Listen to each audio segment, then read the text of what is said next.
Welcome to another episode of Angels, Positivity, and Love. I'm your host, Michael Andre Ford in Texas. I help people let go and have an experience with the universe. It's hopefully lots of love, any answers, very direct, and lots of fun.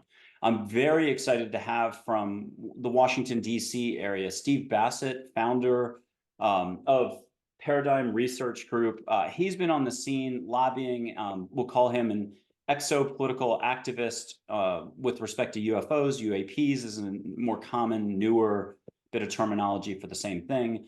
With respect to the Pentagon, other government agencies, and essentially, if I had to kind of peg it, I'll say he's been an activist for all of humanity to help us all walk a smoother path to look at a broader reality of probably what's been going on in terms of the universe, the cosmos, extraterrestrial life, and our interaction with that life.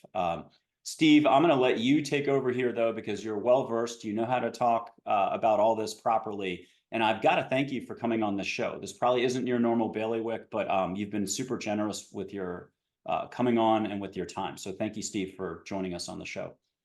Sure. Okay. Yes.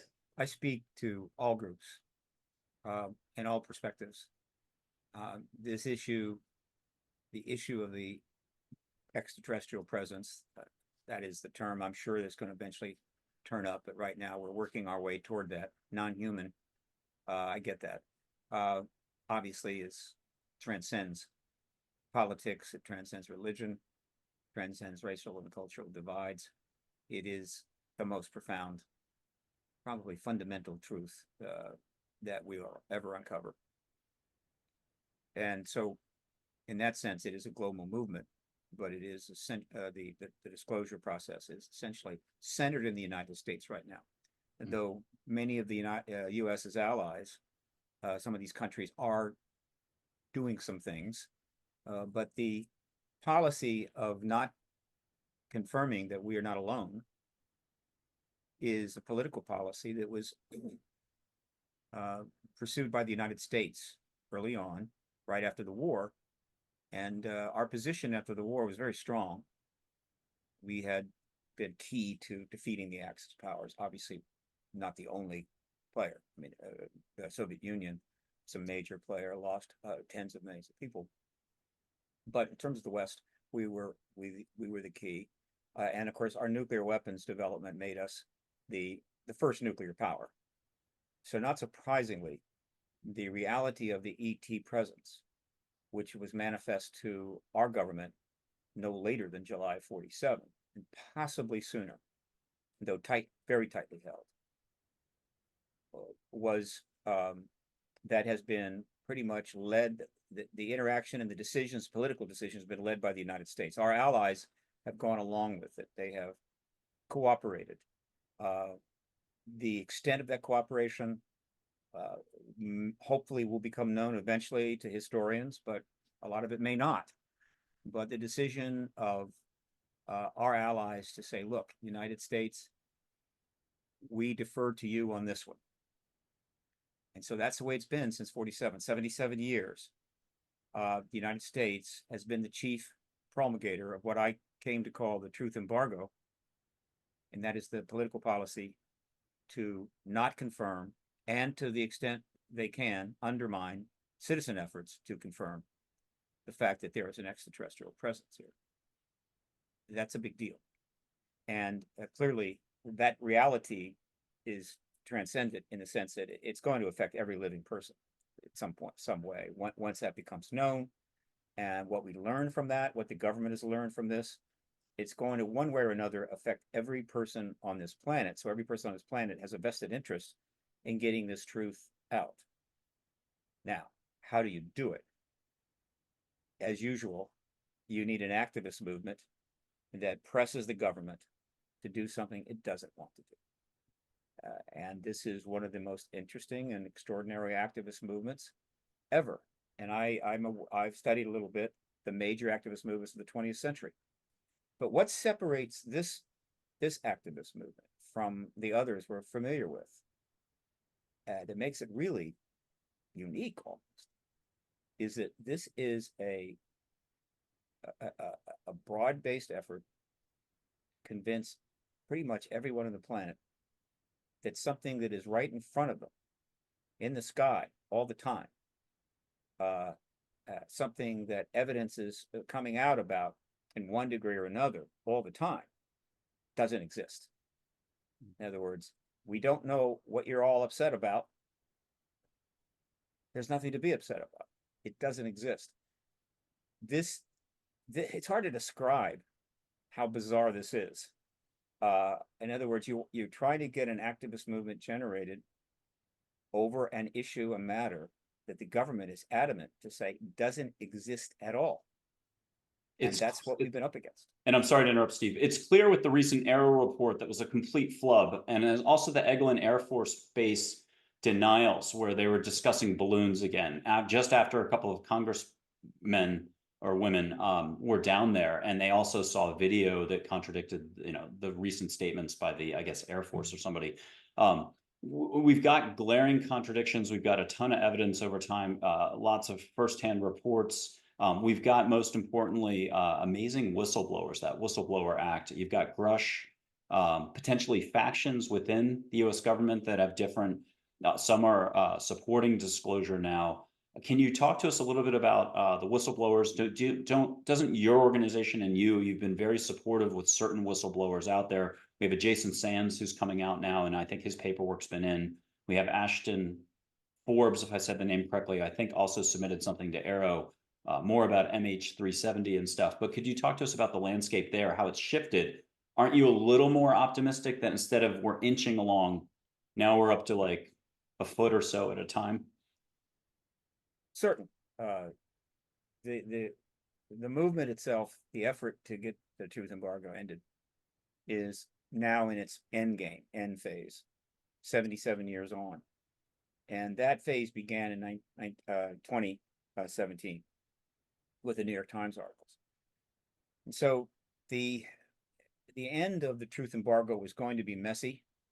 And the end of the truth embargo, by the way, as far as I'm concerned, does not take place until we get disclosure with a capital D, another term that I came up with, the capital D version, which is a formal confirmation by the heads of state, not by some member of the armed services or anybody, but below the level of the head of state. That is what triggers everything that we need to see happen. And once one head of state confirms it with by whatever means, which will include, I'm sure, bringing forth of evidence to ensure that people get the point, other heads of state will follow suit. And that's it. We're in the post-disclosure world. So the last 7 years has been essentially the end game. And I knew it was going to be messy. It was going to be complicated. When you have lied and denied the reality of something for so long, while every year more and more people, now in the hundreds of millions, possibly a billion or more, know that you're lying, know that this is not, your position is not true.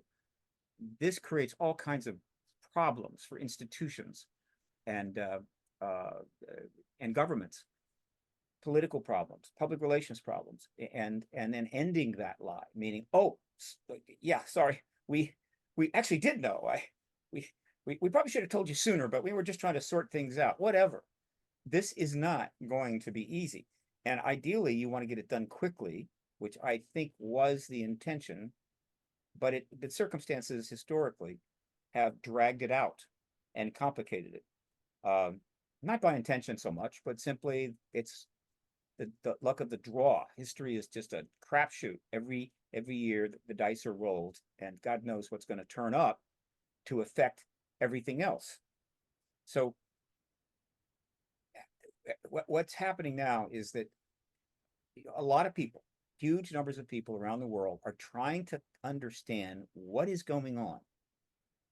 Why are these witnesses coming forward? Why is there legislation being passed in the United States? What is this I saw on Twitter the other day? because of social media, everybody, and this is a good thing, everybody's pretty much has the opportunity to be involved in this endgame, to get into the play, as it were, get up on stage. And that just makes it that much more chaotic, but I welcome it. But it also lends itself to huge amounts of confusion. only a limited number of people are really privy to what's happening on Capitol Hill in the United States the last number of years, a limited number of people. And the amount, what comes out from that is somewhat controlled in a sense. People can say what they can say, they can't go too far. And then there's certain games being played, or at least strategies being played out between some of the top players, the institutions, the DOD, the Congress, and so forth. And so the full picture of what's happened in the last 7 years will probably take decades and decades to be pieced together by historians, hopefully competent historians. So the world will find out, here's what happened. Right now, we're in the middle of probably the most extraordinary and significant historical event of all time. And there's been some strong competition for that. But we're in the middle of it. And so since we're in the middle of it, it's like, how do you describe it? Right? You're in it. It's happening around you. How do you get outside of that and look at it and say, oh, here is what's going on? It's not easy. As it happens, fate has kind of thrust me in a role of being someone, because of what they've been doing for 28 years on this, to sort of step outside and give this overview so people can try to get it as much as possible. Obviously, I'm not, I'm not omnipresent. I've got limits, substantial limits. But the role that I've played and what I've been doing does lend itself to that. And so in these last days, what I've been doing, podcast after podcast or interview, I've virtually turned down nothing. My only regret is the larger entities are not prepared to talk to me yet, even though they have talked to me in the past. I don't think my message right now works for them, but we'll see. And so that is the role that I'm playing. One of the reasons that I'm able to do that is because of a project I started in 2006. In 2006, I took advantage of the nature of the internet and search terms and what have you, and started trying to chronicle as many reasonably legitimate mainstream news articles on this subject. And once I started doing that, it got intense pretty quickly. And so right now on my website, under resources, paradigmresearchgroup.org, under resources, slide down print media archive. I'm over 15,000 articles that are linked, meaning you can actually go read all 15,000 of those articles on this issue, on the UAP issue, and anything appropriately connected. And that's triaged out of probably 30 to 40,000 articles, because a lot of these are not significant. They're fringe. They're not important. It's small level journalism, or just off the mark too much. So that's 15,000 articles. And that is what English language press has covered on this issue since 47. Some of these articles go all the way back to the 40s, but as you go back, it gets harder and harder to find any. They're no longer accessible. They're not accessible on the internet, but you could find them if you want to go through the microfiche files of newspapers around the country. And I'm sure there are thousands of these articles. If someone had the money to do it, they could go get it. They could convert it to image and start archiving those. There has been an amazing amount of journalistic coverage of this issue. And what's remarkable is the governments that know about this ET presence, certainly first and foremost the United States, have continued and been able to maintain this truth embargo. There's no there, folks. Anyway, it's just astounding. So with that project, has helped to give me a lot of this overview. So what is the situation now? How can I describe it? And I use an analogy that I think makes it as simple as possible. Imagine that for years, certainly the last 7 years, there is a chess game underway, not between 2 players, but between 4 players, 4-player chess. I think there is such a thing. You can actually buy a 4-player chess game. Everybody's got the same pieces, but there's 4, bigger board, and off you go. I mean, complicated to say the least. And who are the 4 players that are playing this game ultimately to an ending of some kind? One is certainly the White House. One is the military intelligence community represented by the Department of Defense. One is the Congress, right? And the 4th player is us, but in concert with journalism, with the media, believe it or not. They ultimately are going to be on our side They have been to some degree on our side. And so we represent the populist player, 4 players. And there's been moves going on to a much more intense degree since 2017. And the result is that we're getting closer and closer to checkmate, which is disclosure, right? But again, like any chess game, it has its ups and downs. And so when you have that in mind, where are we right now? The White House has stayed out of this game as much as possible, making very, very few moves. That's intentional, right? Literally, when it's their turn to move, they pass, right? Somebody else move. The Department of Defense has, of course, been very active. The Congress has been very active, and the public has been very active. And so, how do I describe these moves? The first major move came from essentially the military intelligence complex. And that was in late 2017, when an idea and a concept and a project was announced publicly for the first time in October of 2017 to the Stars Academy of Arts and Sciences. And it had a 10-person panel or group of advisors associated with it, all with military intelligence defense backgrounds, substantial resumes. And they're out there saying, we're going to form this group, we're going to be looking at this, looking at that, informing the public about the UAP issue, the extraterrestrial issue. And that was announced in October. And then another move was made just 60 days later, roughly, when this group, or members of this group, delivered to the New York Times some pretty extraordinary information that was published in 2 articles, two articles in a row in the print section, as well as on the web, regarding, well, the ATIP program. Gun camera footage was revealed, and the funding of that program by Reed and so forth. And everybody knows this, it's been out there.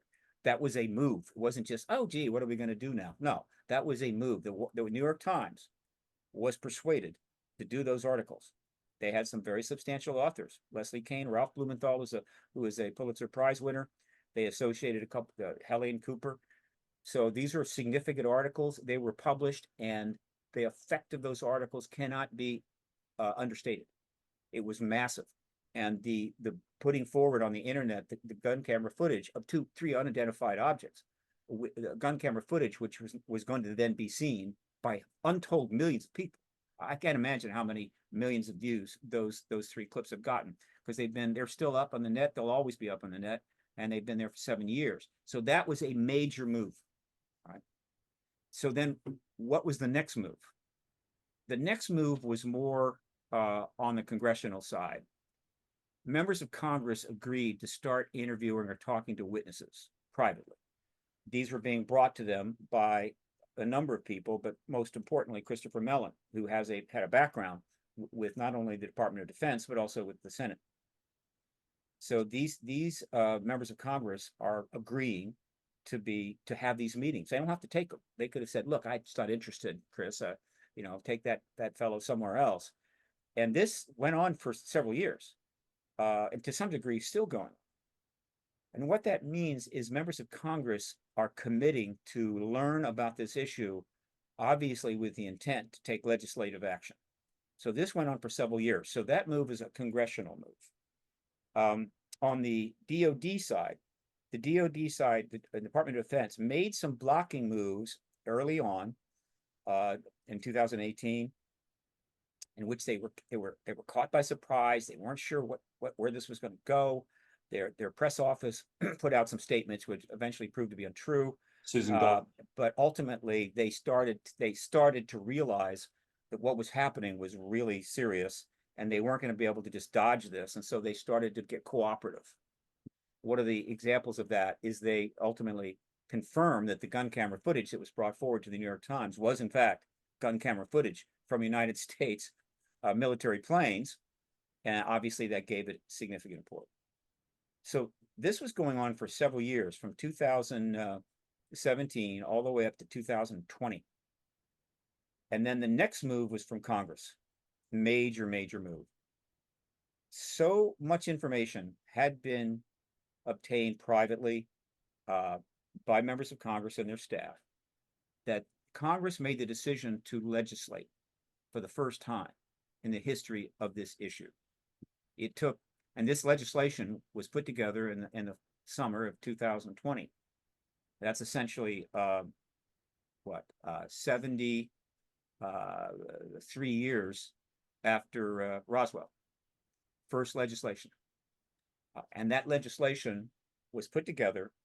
It emanated from the Senate Intel Committee, which is the congressional lead on this chess game. They're the one really making the moves in a sense, ultimately, or key to making the moves. And it was sponsored by the chairman of the Senate Intel Committee, Senator Rubio. It's a small piece of legislation, and it was put together and put into the COVID relief bill, the $2 trillion COVID relief bill, which was going to be passed. It was an easy play, and it was passed. And the fundamental thing it did was acknowledge that the Congress needs to get some reports from the Department of Defense on this subject, which clearly members of Congress are starting to have brought to their attention. And whether they knew anything or not, they're realizing, wait a minute, this is a happening thing. We need to deal with this. And that report was issued publicly in June 25th of 2021. And a classified report was delivered to certain members of the Congress, a significant milestone. And then the result of that, after that, rather, we had 3 successive tranches of legislation: 2021, 2022, 2023, right? All were eventually passed.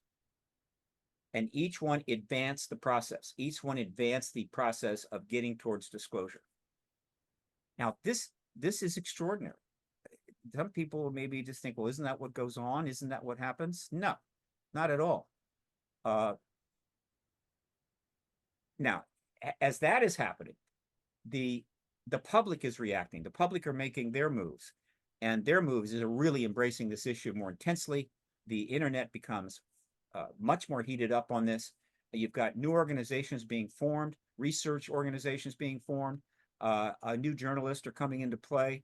All of this is happening on the public journalistic side. The White House still staying out of it.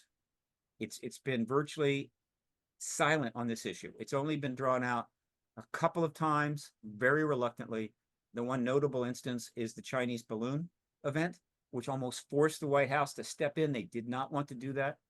But other than that, it is, again, staying out of this process. And that is legitimate and appropriate for a number of reasons, most importantly, for political reasons. And so we're getting closer and closer and closer. And so the issue is heating up and heating up. Then what? All right. Well, what happened is that, and this is really a public move in this game, and this move takes place last year in June, and it was like a game-changing move that all the players had to step back and go, whoa, what are we going to do? How are we going to respond to this? And the reason I say it's a public or a citizen player move is that it comes from a person who at that point was a citizen. He used to work for the government, but he stopped. He's now a citizen, and that is David Grush.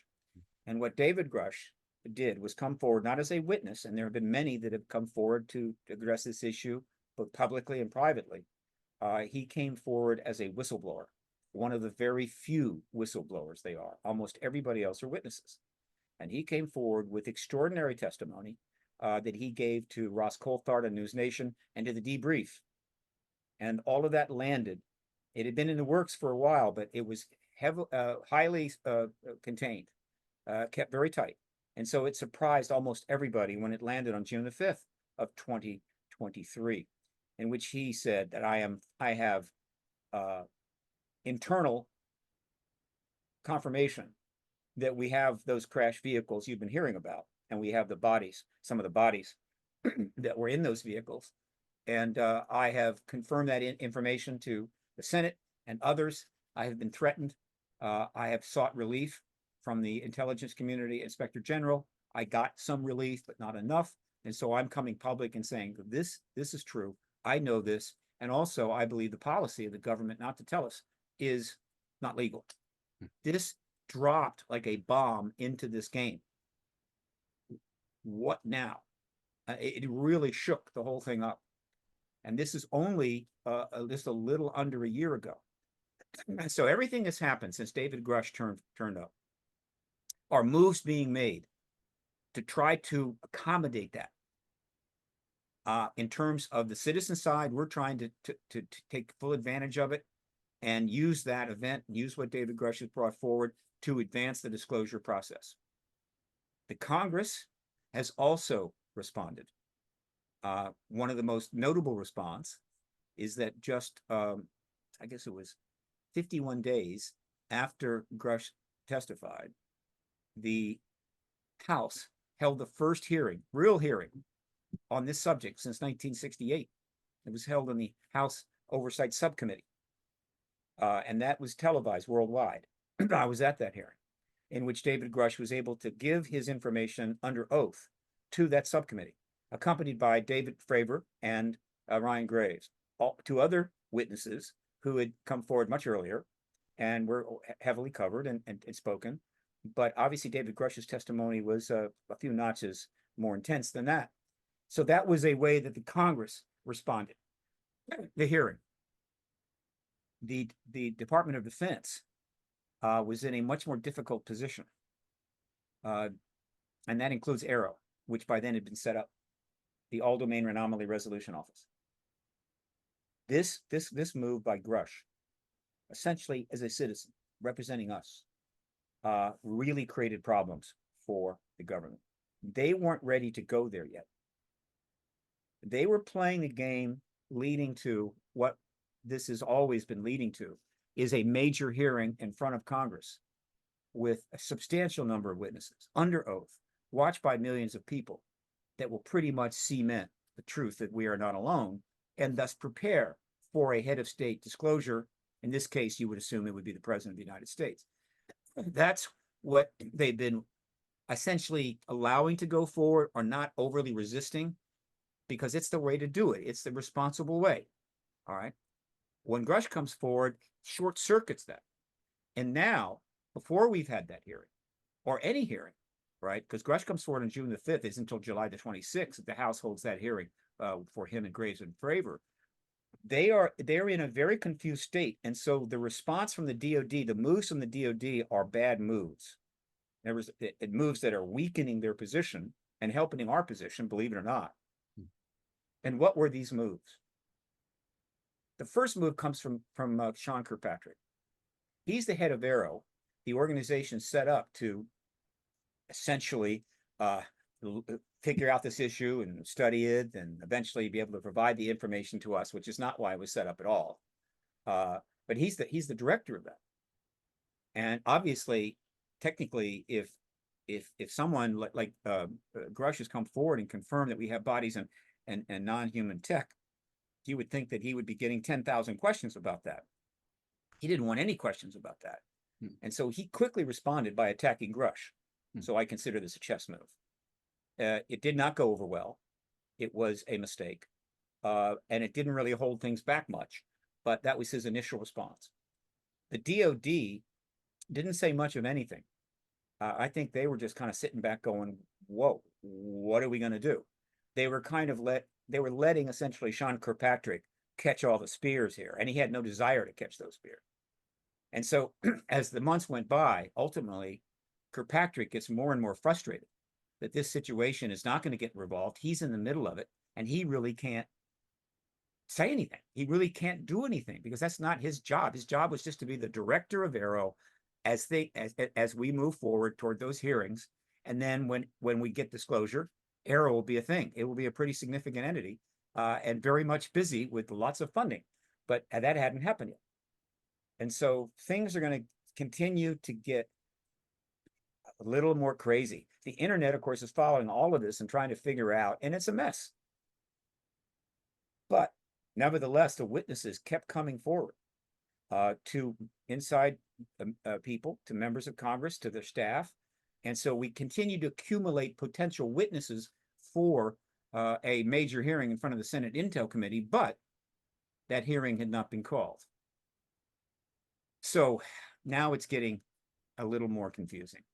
Meanwhile, on the, I don't know if you call this the citizen side, really it's kind of the congressional side. I don't know what to call it, but you've got the campaign process. You've got a presidential campaign year underway, and it is absolutely chaotic. It's hard to even describe it. It has no precedent really in American history. And it has the potential to affect every single member of Congress, certainly the 490 that are going to be actually running in this election, as well as affecting the media and so forth. And this is really complicating the ability of the Congress to make decisions, and I think even the DoD to making decisions about how to deal with this situation. And so it's kind of been floating there, waiting for some kind of definitive action. So again, I don't blame anybody out there trying to understand, are we going to get disclosure? Are we going to get a hearing? What is happening here? It is very difficult. It is brutal. And I don't have any simple way to convey how to interpret this. So what people are doing, and not surprisingly, they're seizing on any particular thing happening, right? A particular witnesses come forward, right? Or something, and just trying to ground it up and see if they can understand it and connect it to everything else. And that is damn near impossible. But it's the nature of things. I mean, the internet is what it is. People have now the right to look at anything, say anything, and a lot of that is very positive. It's putting a lot of pressure on the truth embargo without question. The truth embargo really cannot survive the internet, to be honest with you. The podcast revolution and the internet activism that is now very prevalent, I don't think it can't survive it. But it also makes it much more complicated. So that, that I can go into more specifics and be clear on this, but that is just kind of a sense of how kind of crazy this is. You have to pay attention to every congressional statement and action. You've got to pay attention to every action coming out of the DoD, which includes certainly Kirkpatrick. You've got to watch the White House very carefully, and then you've got to pay attention to what media is saying about this issue, and it's saying a lot. There's a huge amount of coverage, and it would help if you were paying attention to a lot of what we'll call the internet and social media engagement of this, which is primarily and most focused on Twitter. You got to pay attention to all of those things, and you can kind of get an idea of where things are going. But if you focus on just one thing, you're going to have a very limited perspective, and it's not going to be all that constructive. Can you mention just Eglin Air Force Base and the Aero report from a month or two back with Sean Kirkpatrick before he left? Just how those were small chess moves, and really it seems like DoD is running out of options to do much else. They can just do a blanket denial. You're looking at a cat, and they say there's no cat because it's starting to get stale a little after you said 73 years. Can you just mention Eglin, give a little context, and the Aero report kind of fell flat? Look, Eglin is just another sighting. There have been countless sightings. There have been countless incidences. And everybody seizes on it. Go, oh, wait a minute, this one is so strong that's going to, no, right? The presence of extraterrestrials confirmed in July of 1947. Confirmed, all right? Not only did we have craft, we had bodies, and we put out a press release. The Air Force Base there, the Army Air Force Base, put out a press release that we have one of those craft that have been seen a lot in our skies, including just a week or so previously over Mount Rainier by Arnold. These are not clowns. These are the people that were running the only nuclear air base in the world where the initial bomb parts were shipped out of. Credibly high-end operation with extraordinary secrecy. These are the top of the top. And they put out a press release saying that we have one of those craft. That press release was picked up, and there were articles published in a number of papers. So let's be clear. Government knew that there was non-humans here from elsewhere, had tech from a crashed vehicle of one of those non-humans, and had the bodies, which were not robots because they stunk up the Roswell Hospital. So everything else is just ancillary to that, right? You don't need anything else. That's it. So if you could confirm that Roswell was exactly, well, what Roswell was, what happened there. And that has been confirmed. The research on Roswell probably surpasses any event related to this issue by far. Hundreds and hundreds of witnesses were interviewed. Some of the original firsthand, the family members of the firsthand, deathbed statements, on and on and on. And of course, there have been many researchers, Moore and Friedman, Randall, but particularly Schmidt and Carey, who just for decades relentlessly interviewed people and witnessed to Roswell as case closed, done. So we knew in 47, our government knew, our president knew, and every president since then has known, not necessarily the full picture, but they knew we're not alone. Every single president. What they chose to do with it is another matter. By and large, they chose to do almost nothing, but there has been some development, some of which was not intended to be public, but we sort of learned about it. And so the idea that there's going to be another sighting, no. So I'm not really interested. The phrase I came up with years ago is not about lights in the sky. It's about lies on the ground. And that's exactly what it's about. It's about ending the lies on the ground. Now, the Arrow report is a different matter. This is a very significant event. And I love to talk about it. In a few words, the Arrow report was issued because the Department of Defense panicked. I don't think that this came from the White House. I do not think the White House put out an order to Austin, get together another Condon report as soon as possible. Condon report was the report issued in 1969 by Dr. Edward Condon and his group from the University of Colorado, which said there's nothing to this, nothing to see here, and allowed the government to shut down Blue Book, which was becoming a real problem for them. I don't think this came from the White House. This was a DOD decision, which almost certainly Austin signed off for, but Austin's in a very weak position now because he's had health issues. He made a major mistake in not informing the White House about those issues. So, but I think he signed off on it. And so this report was slid out the side door to a selected group of journalists who they felt would cover it straight out and not ask any tough questions, which is not exactly kosher, but I don't blame the journalists. I mean, if they're asked to be at a briefing to get a report like that, they're going to show up. How they deal with it is another matter. And so why did they do this? They did this because as of about that time, they were up against the wall. Anybody inside the Department of Defense who had a vested interest in this truth embargo being maintained, forgive me, and anybody connected to the Department of Defense, which certainly includes the defense contractors, who had a vested interest in this truth embargo somehow being maintained, were up against the wall. The whole issue was literally closing in on them. It's starting with Grush coming forward, and then the hundreds of news articles and media articles about that. And then, of course, a trigger move that took place on July 14th of 2023 is when Chuck Schumer, the Senate Majority Leader, stepped into this issue. Again, this was a congressional move, one of the most important in this chess game I'm referring to. Chuck Schumer made a major move, high-level chess master move, in which, unsurprisingly, he stepped into this legislative process and said that I am sponsoring, along with Mike Rounds, another senator, the next major piece of legislation.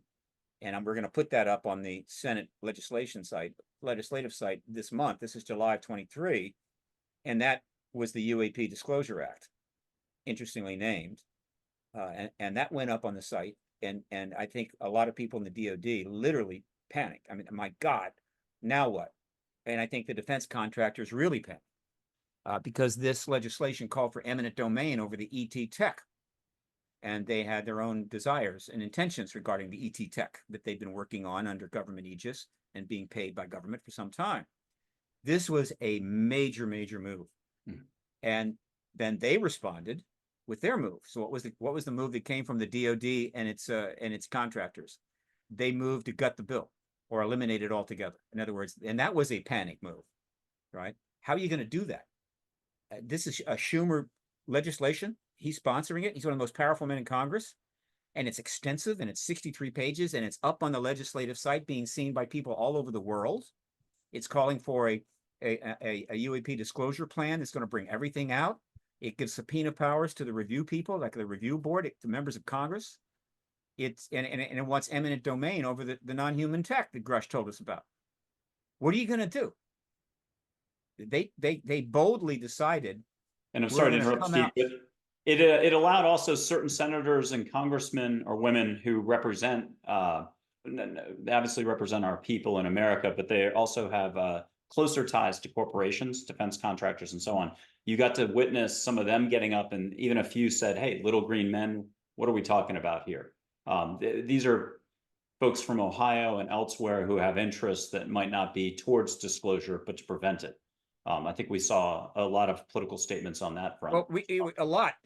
This move generated a lot of stuff, but mostly it gutted the bill. In other words, they leaned on certain key members of Congress that get substantial defense contractor donations to their campaigns, and said, "You got to gut that bill." And these very powerful members approached, I'm sure, some of the people in the reconciliation conference and said, "You got to gut the bill." And that's what they did. And so they take all the powers out of it, and they just move forward, essentially the rump, the basic essence of the bill, which is nothing, it's not nothing. What was left in that bill, which was all, I forget, and maybe they gutted about 75% of it, was still, we're going to eventually bring all this out, and we're going to put it in the archives, and the public's going to learn about it. But there's no powers to do it. It'll be pretty much when we say so. And so that was their move, right? It was bold, but it was a mistake because it outed them. Everybody that follows this issue, I think even regular people that just follow it on the internet, was obvious that the defense contractors particularly had moved to gut those powers because they don't want that ET tech that they have to come under eminent domain. And they outed themselves, and they showed a certain disdain for the public's right to know. Now, that's a problem for them. Why? Because Grush said we have non-human tech and non-human bodies. When Schumer introduces the UAP Disclosure Act with eminent domain over the non-human bodies and non-human tech, Schumer has now confirmed it.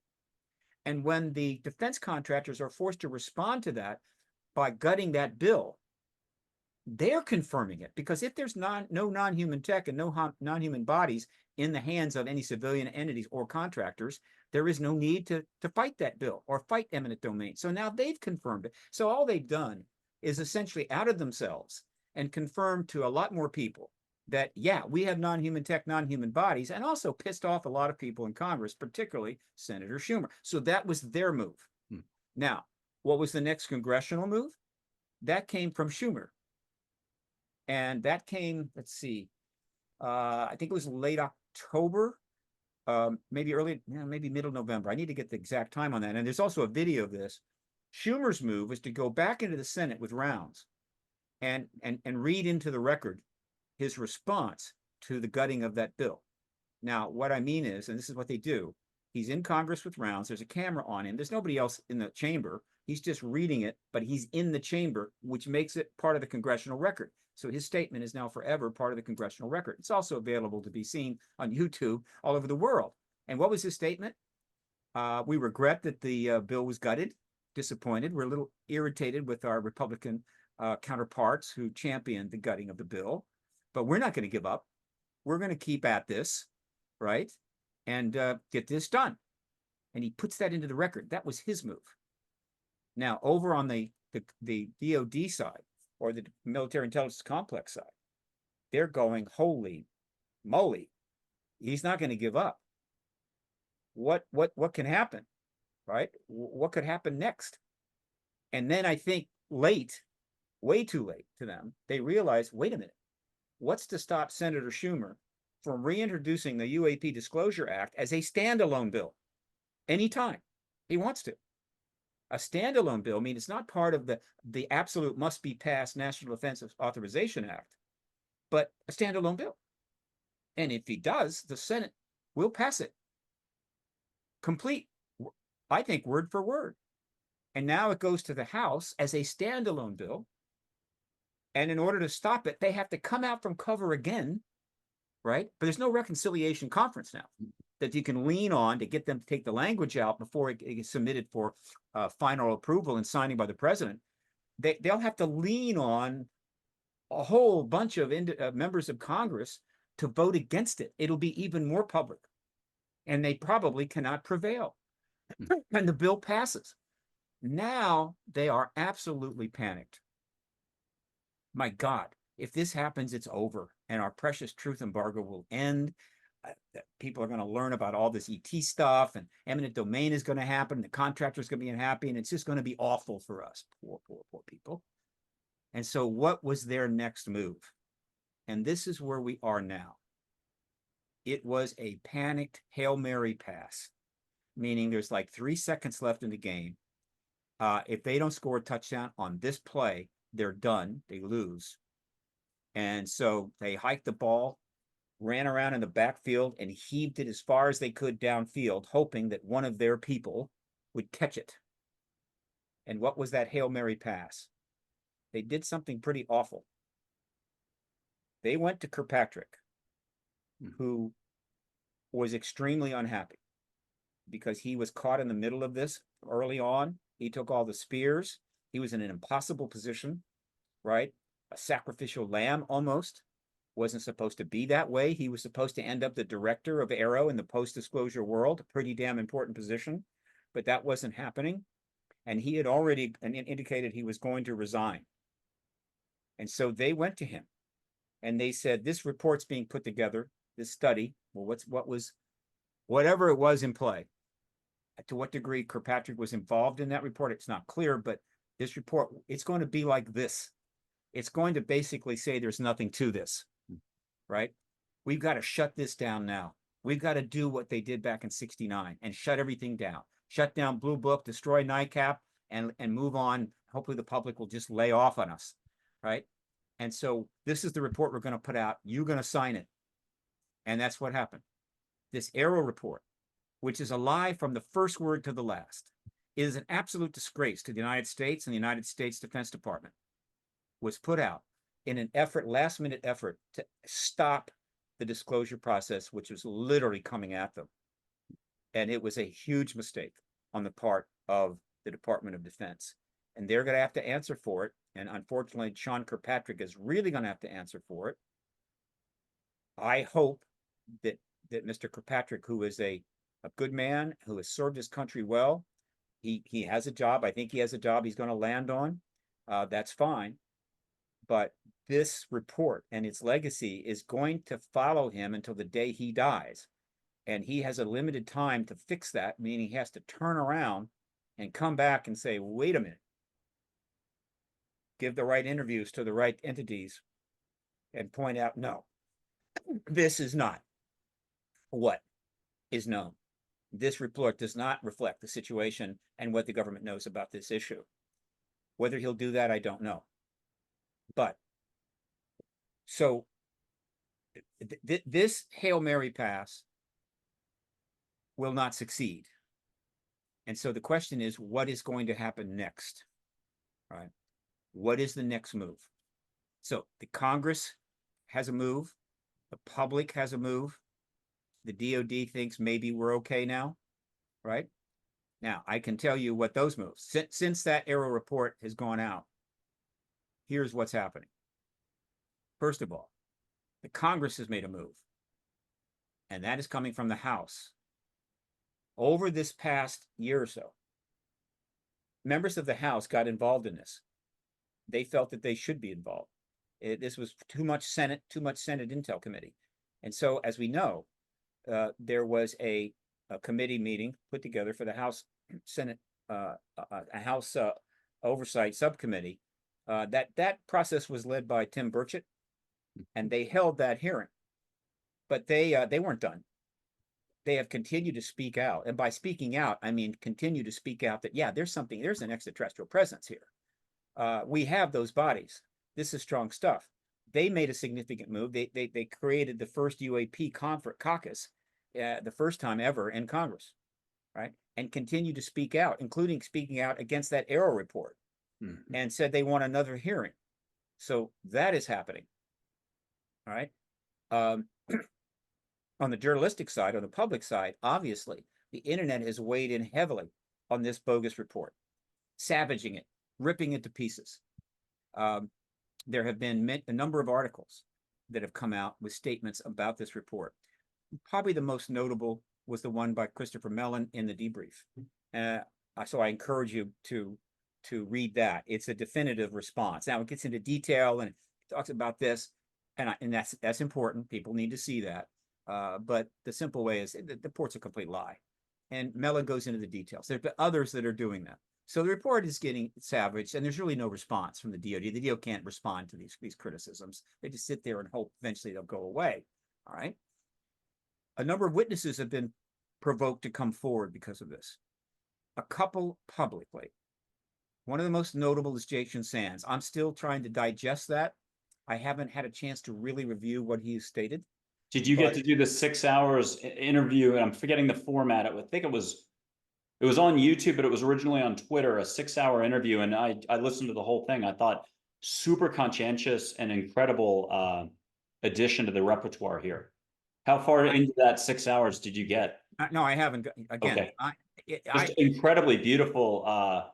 Just another very important piece to this puzzle. It's a piece, but the pieces are raining from the sky. I can't even begin to keep up with it. Not too long ago, the Google search protocol in terms of media searches on this subject started including YouTube. In other words, it wasn't just like an article in the New York Times or an article in the Daily Express or whatever. It was relevant YouTube videos. Hundreds of them. And you know, that's 30 minutes, 40 minutes, 50 minutes. It takes 15 minutes to read an article. I can't, so I note them, but I mean, again, you can search, you want to search UFO, Arrow, disclosure, and so forth, David Grush on YouTube. They're just piling up, right? I can't keep up. But again, if I'm on the DoD, I'm probably noting that. I mean, it's like, well, you know, it's bad enough that we've got Twitter with a whole bunch of people out there that can dissect all this stuff. Now YouTube is interviewing everybody. The podcasts are being interviewed. The podcast is a problem too. There's so many of those. It's just raining down on their parade. Is this a little bit like a Hollywood movie like Casablanca, for example, with all the human machinations, the chess moves back and forth, when the gendarme walks into the casino and says, "I'm shocked to see there's gambling going on here," and then one of them walks up and says, "Sir, your winnings," and he tucks it in and he's like, "Arrest the usual suspects." So is this a lot of the, I mean, we're limited as humans, what we can do, a lot of thinking, a lot of judging, a lot of reacting, you know, a lot of counter moves and so on. Can you go big picture sort of from your history standpoint, human history standpoint? You can't be shocked at any of this, but where does more consciousness, love, unconditional love, the 70s, like we were talking before the show, where does that start to play a part? Or is it really just politics as usual, and that's the most important thing at this point? An interesting question. Then there is an answer. I'm reflecting right now. And I'm exopolitics like you in the sense that I can only follow it. And there's a lot of moves going on, and there seems to be progress. You know, 50 steps forward, 75 back, 2 steps forward, 1 step back. Let me put it this way. The truth embargo is a political policy of the United States government supported by its allies. It will have a political solution. That's it. It's going to be a political solution. And I believe that solution is well defined now. There are plenty of witnesses ready to testify. There's always been witnesses, but never a coterie this large to pick from. And so now we have a situation where the Senate Intel Committee could pick 15 to 20 witnesses out of dozens and dozens and dozens, the strongest possible witnesses, and create a hearing. They're not going to tell them what to say, but they're going to know what they're going to generally say because they're all pre-interviewed. And this testimony will blow the truth embargo to pieces and end it. And the president will be able to come forward and say, clear that we're not alone, and I know you want to know more, and I'm going to make sure that happens. And of course, legislation will take place, and off we go. We'll be in the post-disclosure world. That is what should happen, can happen. It's relatively well defined. It's very political, very solid, very basic. All right. Now, along with this whole process that goes all the way back to Roswell, which is essentially national defense political, there is something else going on. Because whether or not the government thinks we have a right to know, need to know, can handle the truth, there are plenty of people that have been learning the truth since 47. Every year, more people became aware of this ET presence, non-human presence, or directly engaged it, studied it, what have you, or got involved in it. But at minimum, just aware. The one thing that has made more people aware of, quote, an ET presence, or the idea of ETs, is the world film industry, which has its, I think, capital in Los Angeles County. Not coincidentally, but post-World War II, the limited sci-fi genre explodes. And suddenly you're seeing sci-fi films emerging like crazy. And boy, guess what? As early as 51, ETs are turning up in these movies. And since then, 500 to 600 films, many of them huge films, have been produced and put out there for the world to watch that have ETs in them. Fiction now. ETs of every shape and size. And they've been seen by billions of people. Some people have seen them all, right? I've seen them. I've seen probably 60% of them.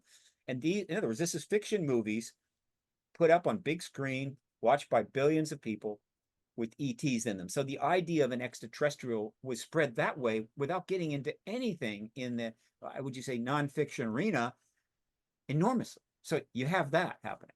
But the information about the actual ET presence was being disseminated and just continuing to just slowly spread every single year since 47. And so this awareness starts to seep into the culture, and people are going to deal with it in various ways.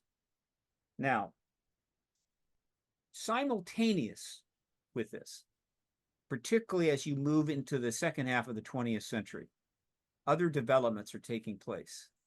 And one of the most significant developments is that huge numbers of people who were not particularly satisfied with the basic religious matrix, in other words, the various institutions within that religious matrix and protocols and whatever that people were using to deal with these things, right? Things that religion represents. They were dissatisfied, and they started to explore different approaches to this. And a lot of it became known as sort of a consciousness. It got various names were being used. The New Age was a term being used in the 70s that got a lot of traction. And this could be summed up as kind of an expansion of consciousness, but I view it as an expansion of people using much broader concepts of what is our place in the universe, what's the reality of things, and so forth. And they weren't bound by any religious dogmas or any particular religious faith. And it got very interesting very quickly. And it was very much helped by the emerging science. The emerging science is a science of understanding the brain, trying to understand what consciousness was, understanding reality itself, which includes, of course, breakthroughs in quantum mechanics and so forth. And so the world clearly wasn't as basic and simple as the scientists had previously projected. And the human brain, the human mind was way more complicated than some people really understood. And so this starts to happen. And when you look at the New Age revolution, as I like to call it, it incorporates aspects of other religions, usually the most constructive aspects. It selects those things which are most positive and it brings them together.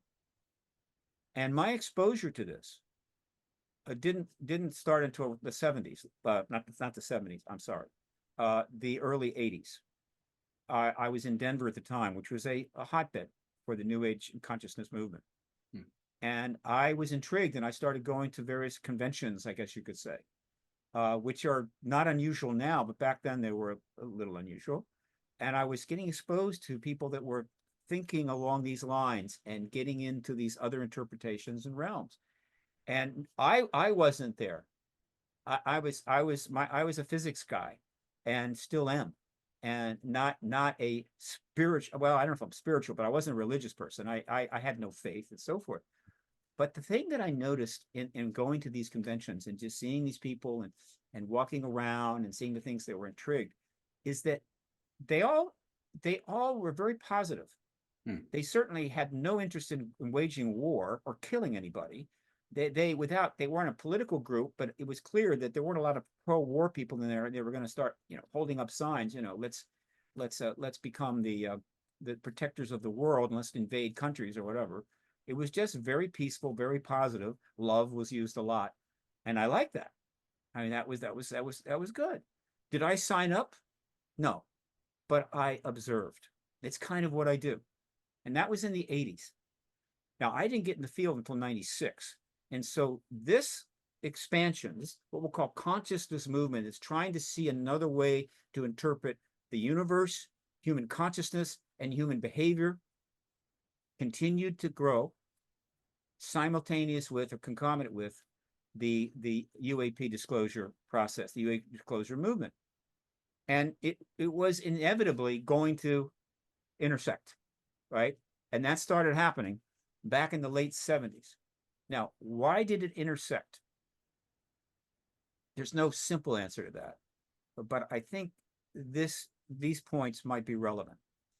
First of all, the idea that we're not alone, that there are other civilizations out there that are inhabited by sentient beings, not sentient above the level of, we share this planet with some sentient beings. I have no doubt that porpoises and whales, even elephants and a couple of other species are in fact sentient, but obviously not to the degree that we are. But we're talking about sentient beings that have civilizations, and they're out there. The fact that they exist alone means that this idea of sentience is way bigger and more complicated than we previously accepted. And so that is a significant trigger. But there's something else that's particularly significant in my view. As people became aware of the ET evidence, obviously they started to become aware of the contact evidence, which in fact is quite enormous, though it's not something that's in play. It's not in play in the Congress. It's not in play in the briefings, I believe. But there are plenty of people on Capitol Hill that know damn well that ET contact is taking place, and they're aware of these accounts, and they probably read some of them. But they are also aware that this cannot be part of the end game.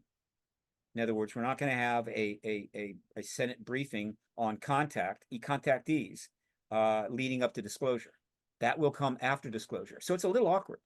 But that's not the only area of evidence they kind of have to stay away from.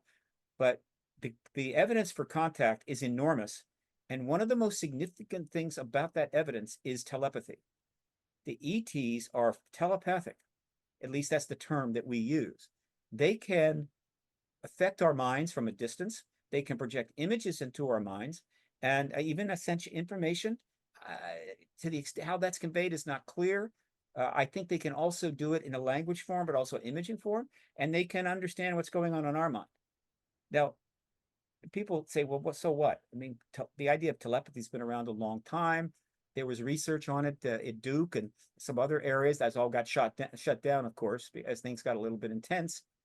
But there's been these studies. There's indications that some humans can kind of do this, but this is more than that. This is confirmation that not only it can be done on a high level, but it appears that all of the various species, or what do you want to call them, that engaging us, they're all telepathic. It's almost like a fundamental aspect of sentience in the galaxy. Now, what does that mean? Well, how are you conveying messages between brains over a distance? What in the hell is going on there? And that immediately lends itself to this idea that this transferal medium somehow has to do with consciousness, some has to do with the nature of consciousness or something that allows it to be conveyed. And so that really is highly stimulating to the fact that, hey, we don't know everything that's going on. All right. So that is another factor in the consciousness movement. But there's a third, and I think this is probably the most significant. Everybody living today under the age of 77, which 77 or less, which is me, right? I was born 6.5 months after Hiroshima and Nagasaki, and conceived 6.5 months after Hiroshima and Nagasaki, and I was born 6.5 months before Roswell. Everybody my age or less. Here for me. Yes, now? Tet offensive for me, Yeah. February 68. Okay. So every one of us has lived since the day we were born under what eventually became called mutual assured destruction, the atomic weapons age, and the nuclear arms race, the nuclear weapons arms race, which really began the day after Nagasaki, Hiroshima, because the Russians had already gotten, the Soviets had already gotten information from their spies in the United States about the Manhattan Program. So every single day we've been living under that. And every single day since 1945, the scope of the arms race, the breadth of it, the risk of it has intensified and intensified. And even though we finally reduced our nuclear arms stocks from 80-some thousand, ultimately down to the high 20s over the last number of years, the overall risk has continued to grow. And the ability to be able to deal with it or cope with it or avoid a problem continue to get worse. And so we've all lived under this umbrella of the mutual assured destruction, meaning that the only thing that prevents us from losing our civilization, all of our hopes and dreams, probably our lives, and living in a world where we wish we were dead, is the hope that no one will violate that intentionally or accidentally, and those missiles will fly. Now, in the meantime, throughout that period, even though clearly nuclear war was a risk, it was understood you can't have it, but that means you can't have conventional wars as long as you don't lose nukes. We call these proxy wars. And so during this 77 years, anybody that's paying attention, any conscious, thoughtful, intelligent person is paying attention, has seen tens of millions of people slaughtered, the majority of which are civilians, innocent civilians, including women and children, in proxy wars around the world. Awful. And more importantly, in the second half of the 20th century, the ability to film it all and show it got better and better and better, even though they censor it and redact it, whatever. And as the world became virtually a global network, a neurosphere, as T.R.D. Sheehan referred to back in the 50s, all of this carnage became much more accessible, and you're aware of it. And so humans, on the one hand, are living under this shadow of it all could come to an end tomorrow by intention or by accident. At the same time, they're happy to witness and watch this carnage taking place. Almost no major country on the world has not been part of this carnage. And that includes us, the United States, I assure you. And so people are just, I can appreciate how, any kid or young adult would feel. It's like there's no way out. We can't stop the nuclear arms race, obviously. We can't stop these proxy wars. The slaughter continues to go on because essentially the political structure of the world, which has its grounding going back 12,000 years, is pretty much the same as it was 1,000 years ago, 500 years ago. It's the same thing. Nations, territory, carnage, slaughter, revenge, whatever. Endless. And so... Can I give a quote by Einstein at this point who might be addressing that? Sure. We shall require a substantially new manner of thinking if mankind is to survive. Well, absolutely. And so what I think we saw happen is that, and by the way, organized religion does not have a good rep here. Yeah. If you study organized religion, you go back in time, a lot of dead bodies, all right? And organized religion was not responding well to the developments of the second half of the 20th century. And so huge numbers of people said, we got to go in a different direction here.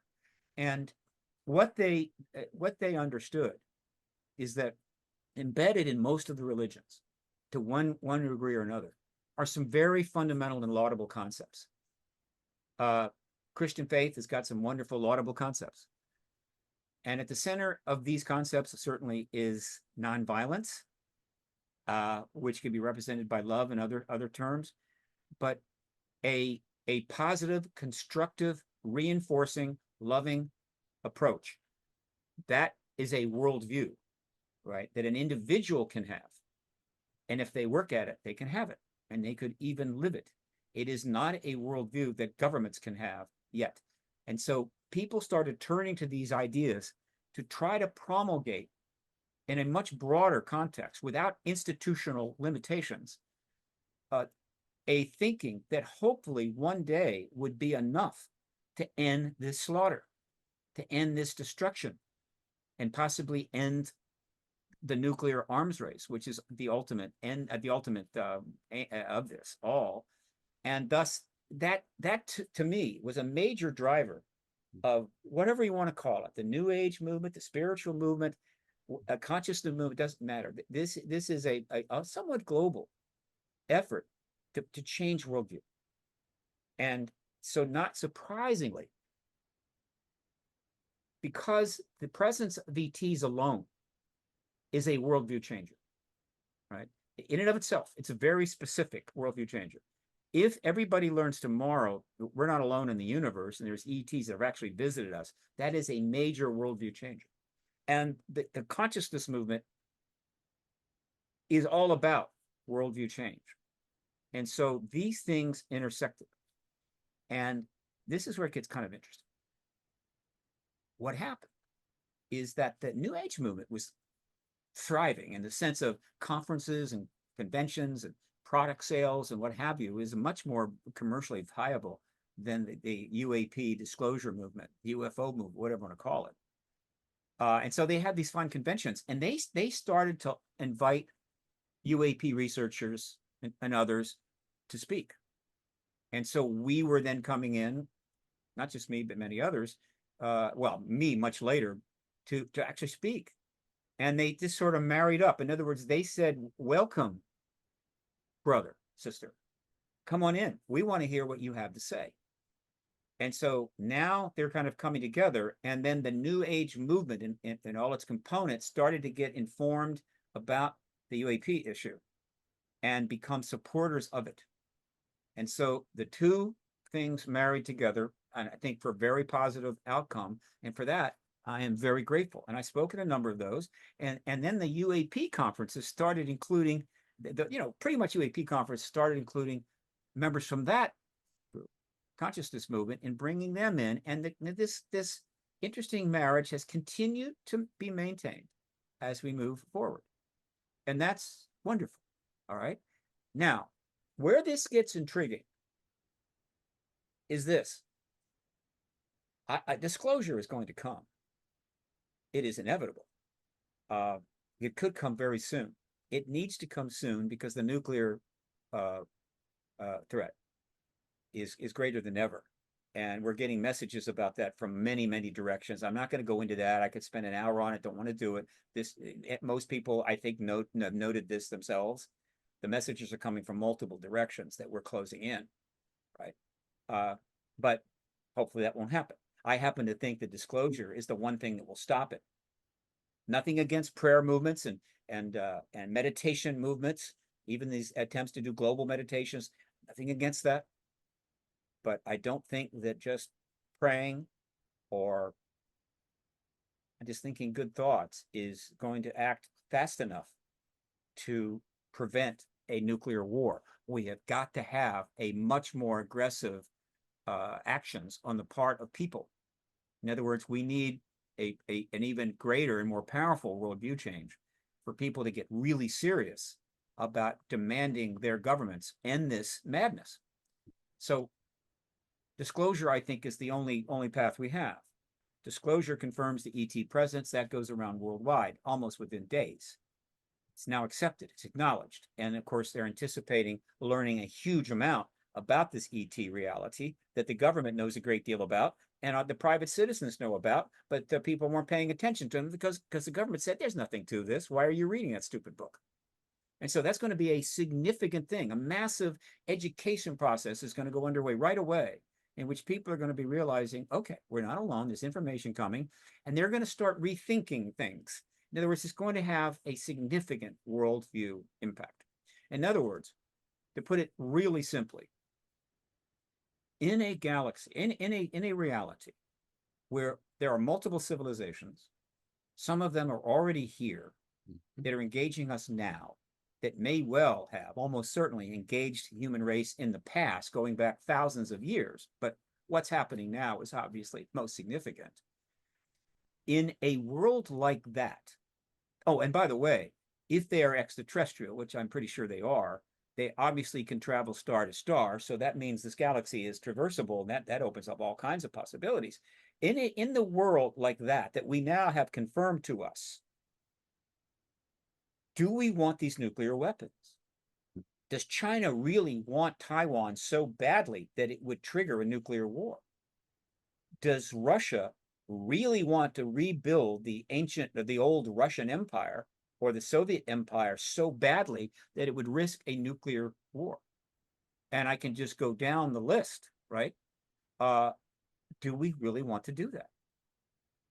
And at this point, you see, they have a very solid, legitimate, real reason to think that way. Not just, oh, we need peace on Earth or nuclear war is bad, but rather, wait a minute, this is the circumstance. Do we want this in light of that? That is the simplest way to describe the initial post-disclosure reality, world view change. Now, I happen to believe that open contact will take place shortly thereafter. I happen to believe that open contact in terms of the agenda here from the ET side apparently is necessary, though I think their patience is not unlimited. But I think that they want open contact. They want disclosure. They've encouraged it in a lot of ways, and so they're not the impediment, but they're expecting us to do it. So open contact is a whole nother thing. Some national defense people would wring their hands and say, "Oh, open contact is such a traumatic thing that somebody will get stupid and launch a nuke." What can I say to that? I can say this: without open contact, they're almost certainly going to launch a nuke eventually, because there's plenty of stress here. I would make the case that open contact then takes the worldview change to another level. This could all happen within a couple of years. I mean, we're right there. And so for me, disclosure, it's not just, oh, there's ETs here, but possibly the one thing that will finally allow us to get out of this 12,000 year repetitive process of building and destroying in ever more powerful ways, right? And killing off huge numbers of our own species, as well as killing off other species in the planet, because our destruction is not simply limited to warfare. I mean, we're pretty much, as humans, waging war on everything: the oceans, the plants, the mammals, the sky. I mean, we're waging war on everything. So we have a problem, right? We need a reset, right? It is the only way. So for me, disclosure is so much more than, boy, I want to know there's ETs here. Now, with that in mind, if we get disclosure, and we could have it within 60 days or less, it's all in the hands of Mark Warner. If he holds that hearing, he calls the Senate Intel hearing, and the 1920 witnesses turn up, the ones I think are going to be there, it's a ballgame. And President Biden is going to disclose. In disclosure, after disclosure, as we start to rethink things, all of these people now in the many millions, if not hundreds of millions of people around the world that have developed this broader, higher consciousness view of the world and of humans, with this non-violent fundamental essence of it based on love and whatever else, they're going to start getting a hearing. They're going to start getting a lot more traction. Particularly if they go political to some degree. I mean, they need to get into politics as well, but they're going to be in a position to be heard, and their message of love and understanding is going to be very, very important to this rethinking new view, possible new world view. Okay, look, this is where we got to go. We support that. Here's what we know about this. Start revisiting this kind of thinking, reading these books, looking at that, rethink things. And so I think they're going to play a significant role post-disclosure.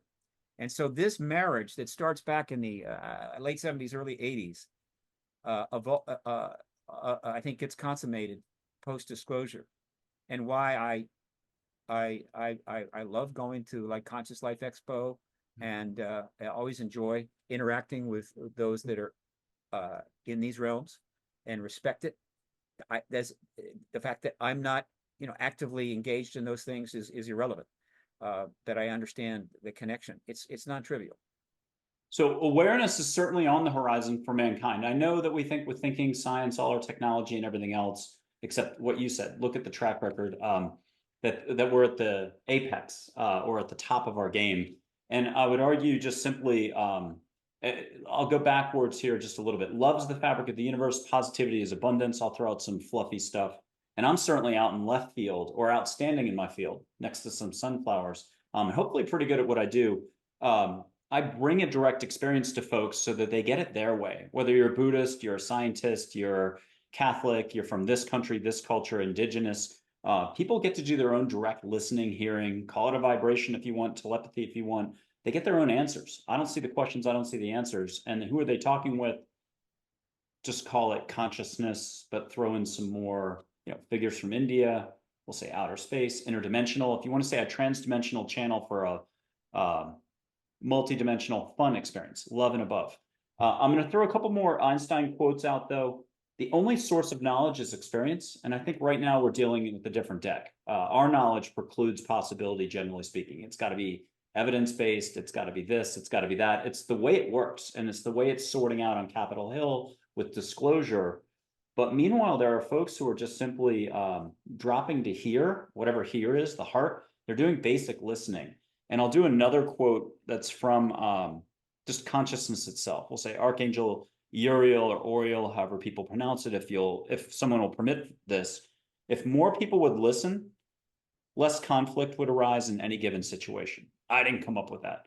This is all just about more consciousness, more allowing, more walking a smoother path, more letting people be. And that's what I've been experiencing. When I grabbed a camera and taking photos in light energy form of beings, when you see full on out your window, or you get to meet them in human form. So this is all a lot of complexity. The bottom line is the nature of reality is sort of what the question mark is here. And the concept of nuclear weapons, war, the way humans have been doing business this whole time is certainly not pretty. There's a lot of, let's do it this way. There's a lot of opportunity or room for growth and expansion. I don't think anyone could deny that to the human race.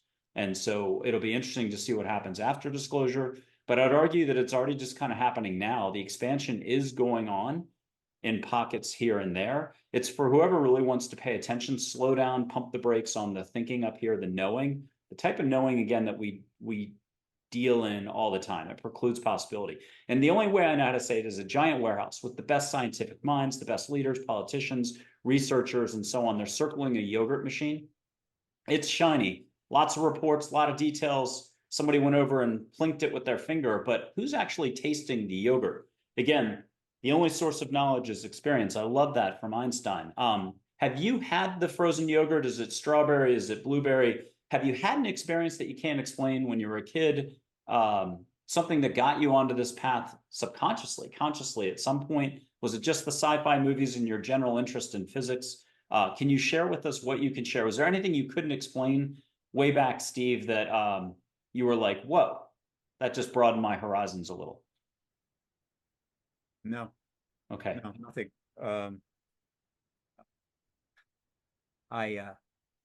No, nothing. It is my lot not to have encountered those realms. I've never even had a sighting that it would be worthy of even saying anything about. and I've certainly had no contact with ETs of any kind. It's, I think, and some people have told this to me. It's like maybe that was the way it needed to be. Hmm? In order to do what I do, it's better that I not be biased by some powerful personal experience. Joseph Campbell, power myth. Joseph Campbell got an A+ is what I heard from the universe, but never actually met his angels or other figures. When I say angels, just unconditional love beings beyond humans that are friendly and just here to help, not interfere. Free will is paramount. But Joseph Campbell was completely like that. He did a great job of explaining, connecting the dots, connecting all the philosophies, the religions together, indigenous habits, and so on. So I would liken you to Joseph Campbell in that setup. Well, obviously, I'm not. It's an interesting comparison.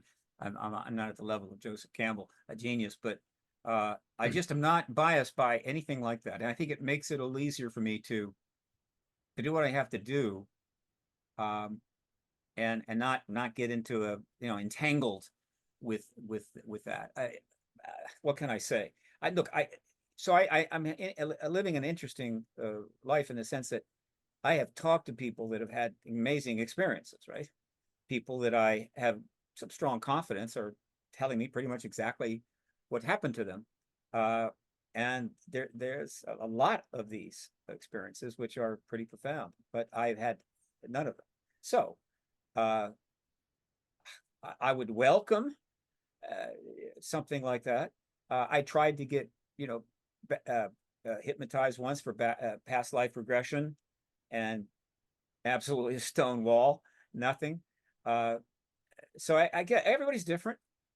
And we have guests on this show that a little ball of light will go by, and it's not a bit of dust or whatever the other car headlight reflection or anything, but you get to full on see, you get to full on hear. It's all languages. I don't see the questions or answers. I've been doing this 12 years. I've knocked on enough doors in enough communities that I know I'm a glutton for punishment, because everyone is running around doing a ton of knowing. I've never met anybody who says, I'm going to waste my energy for this week, or I'm going to purposely be wrong. It's the opposite. Everyone's correct in their thinking because it's thinking.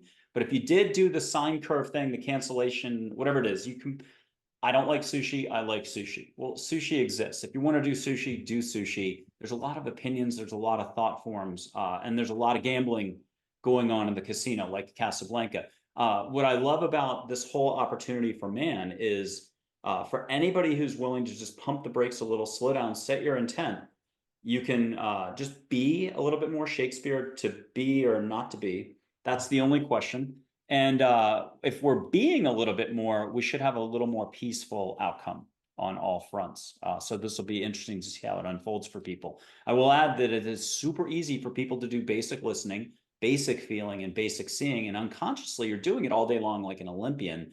But we don't give ourselves any credit for flipping a light switch. Like, I'm not beating myself up about a light switch, how I brushed that back left molar 2 weeks ago. The brain, the psyche, the ego does not think that stuff is important.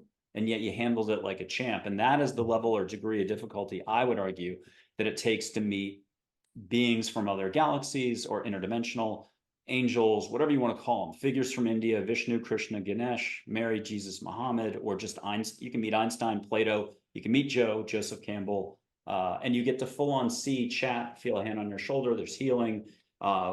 It's the limits thing. As a kid, we all knew no limits. As adulting kicks in, and there's a lot of professionals out there who are New York Times bestsellers and everything else. They're credentialed, and there's a certain way it works at the society level that you're navigating to bring us a more peaceful outcome for all of mankind. Can you add a little bit more just about who are some of your favorite groups out there that you think are maybe newer, making headway? Who have you enjoyed watching? Is it Stephen Greer at the building that you're in? Could you just describe where you're at? He's held a couple meetings there, maybe 20 years apart, or other groups out there that are trying to push the envelope and get disclosure to happen.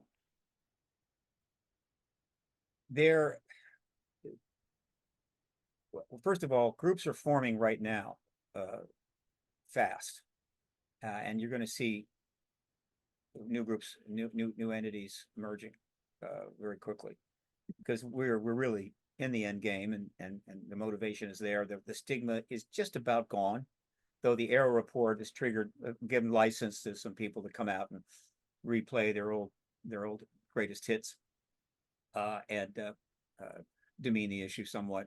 I don't think that'll last. So a lot of groups are forming. Over the years, you had a limited number of groups that engaged this issue, from Arrow to NICAP to MUFON, who carried the water, held the faith, and moved it forward. Limited attendance, but our limited membership, but they were mostly doing research and studying cases. And so you have thousands of cases that were studied and built up in archives that will be useful post-disclosure. It wasn't enough to get disclosure, but nevertheless, it was important and it had to be done.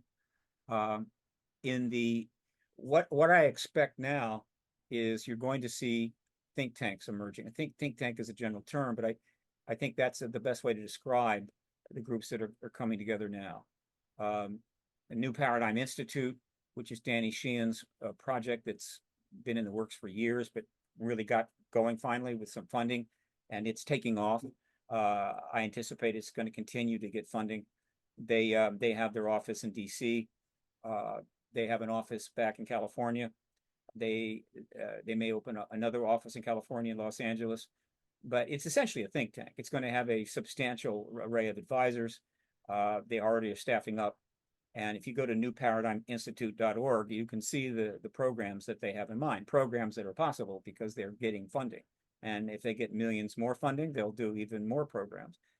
And it is essentially geared to the post-disclosure world. It's doing what it can right now to help with the disclosure process.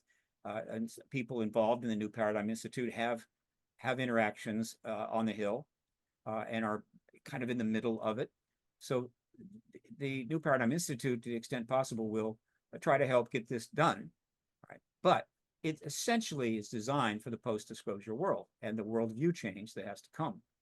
And it'll be servicing that worldview change as a think tank from day one in the post-disclosure world. Another think tank on the West Coast has been put together. I call it like a scientific think tank. It's called the Soul Foundation. And that's being led by Dr. Gary Nolan, the Nobel Prize nominee geneticist at Stanford.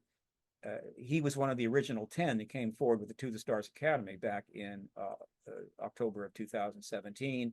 And he is very much committed to this issue. He has publicly stated that there's an extraterrestrial presence on I think News Nation, maybe Fox, maybe both.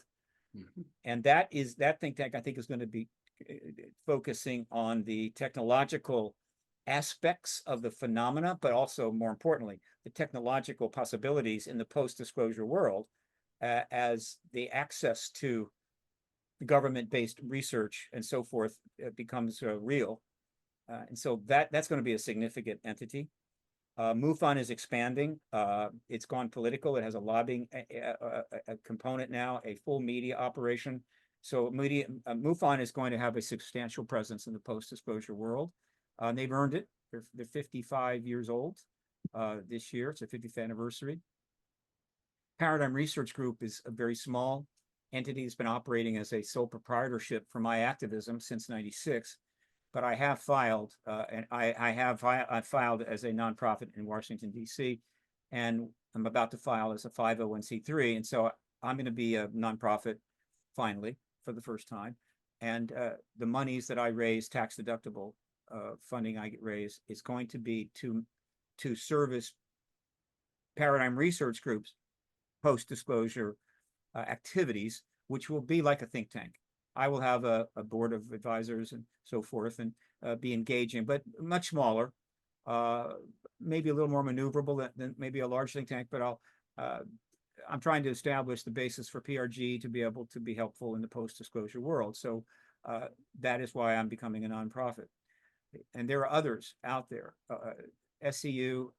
There's so many. In fact, I have a section on my website listing organizations. I have to update it and add more. So I'm going to try to add links to as many organizations that are relevant right now that I feel are constructive, and make that available on the website for people to check out. But it is, again, this is now not a three-ring circus, but this is a very intense, expansive process. And just keeping track of new developments, new people, new research, new organizations, is going to be a challenge. I don't have the resources to do that. I mean, I could have a staff of 5 or 6 here monitoring every aspect of what's going on, and might be able to create a kind of composite, but I just don't have those resources for that at this point. But that's okay. The internet, Yep. social media, particularly Twitter X, as I prefer to call it, I call it rather. I can't call it X. Sorry, it's Twitter X. That's as far as I'll go. Is relentless in its parsing of this and paying attention, and every aspect of that is being used. Twitter Space, for instance, is getting heavy use. Twitter Spaces are forming constantly. I've been on a couple of them that went on for 5 or 6 hours. So the ability to communicate to people, and then have that communication spread by sharing within Twitter X, and so forth, it's off the charts. I mean, previous generation would have no idea this was even possible. And so that is going to be a major source of connections and organization formation and what have you. So I get what was my We're just talking big picture, other organizations, Gary Nolan stuff. Yeah. So I've mentioned some, and I'm going to try to get an expansive list up of the newest entities and other organizations that are still active. But there are many, and they're now all competing for the people's attention, and that's tough. And I'm going to say it this way. I've been swimming in the pool for 12 years. Now it can be lonely. And even people who are swimming in the pool at that end, this end, they don't necessarily want to hear it, that everything is very accessible right now. I've gotten lucky with the camera, photos of angels, other beings. It's a long story. It doesn't really matter. Photos can change, move, but you can just see with your own eyes if you're open, if you're in your heart at the level of like when you're playing ball with your kid, your dog. Letting go is letting go. And so I wanted to mention, I asked a big picture question once. How fast could humanity grow in terms of awareness or consciousness? What would be the quickest amount of time? And an angel, if you don't mind me using the word that way, or a being of light or whatever, said 3 hours. Now I have a feeling that would be a lot of, that would be a miracle for people to want to set their intention. Free will has to be respected. I mean, every TV, iPad would maybe have to have some sort of an assistance, a photo of an angel to look at, and so on. And I think it's more like 35 more years or 30 years. Again, thinking's the only block, the only limit. And I feel like the more that we get into the details, the more we generate even more thinking. How do you distinguish between the thinking that's going on up here and the feelings, the being at peace? I mean, obviously, if you're passionate about your thinking is dropped into your heart. You're creative, you're imagining, you're doing wonderful work, and you're bringing joy to others, bringing joy to yourself. How do you distinguish between what's going on up here and I just have to say what's going on down here? Is there a way you describe that, or are you just sticking to the facts? Again, that's not my area of understanding. That's not my realm. I think here I can respond this way.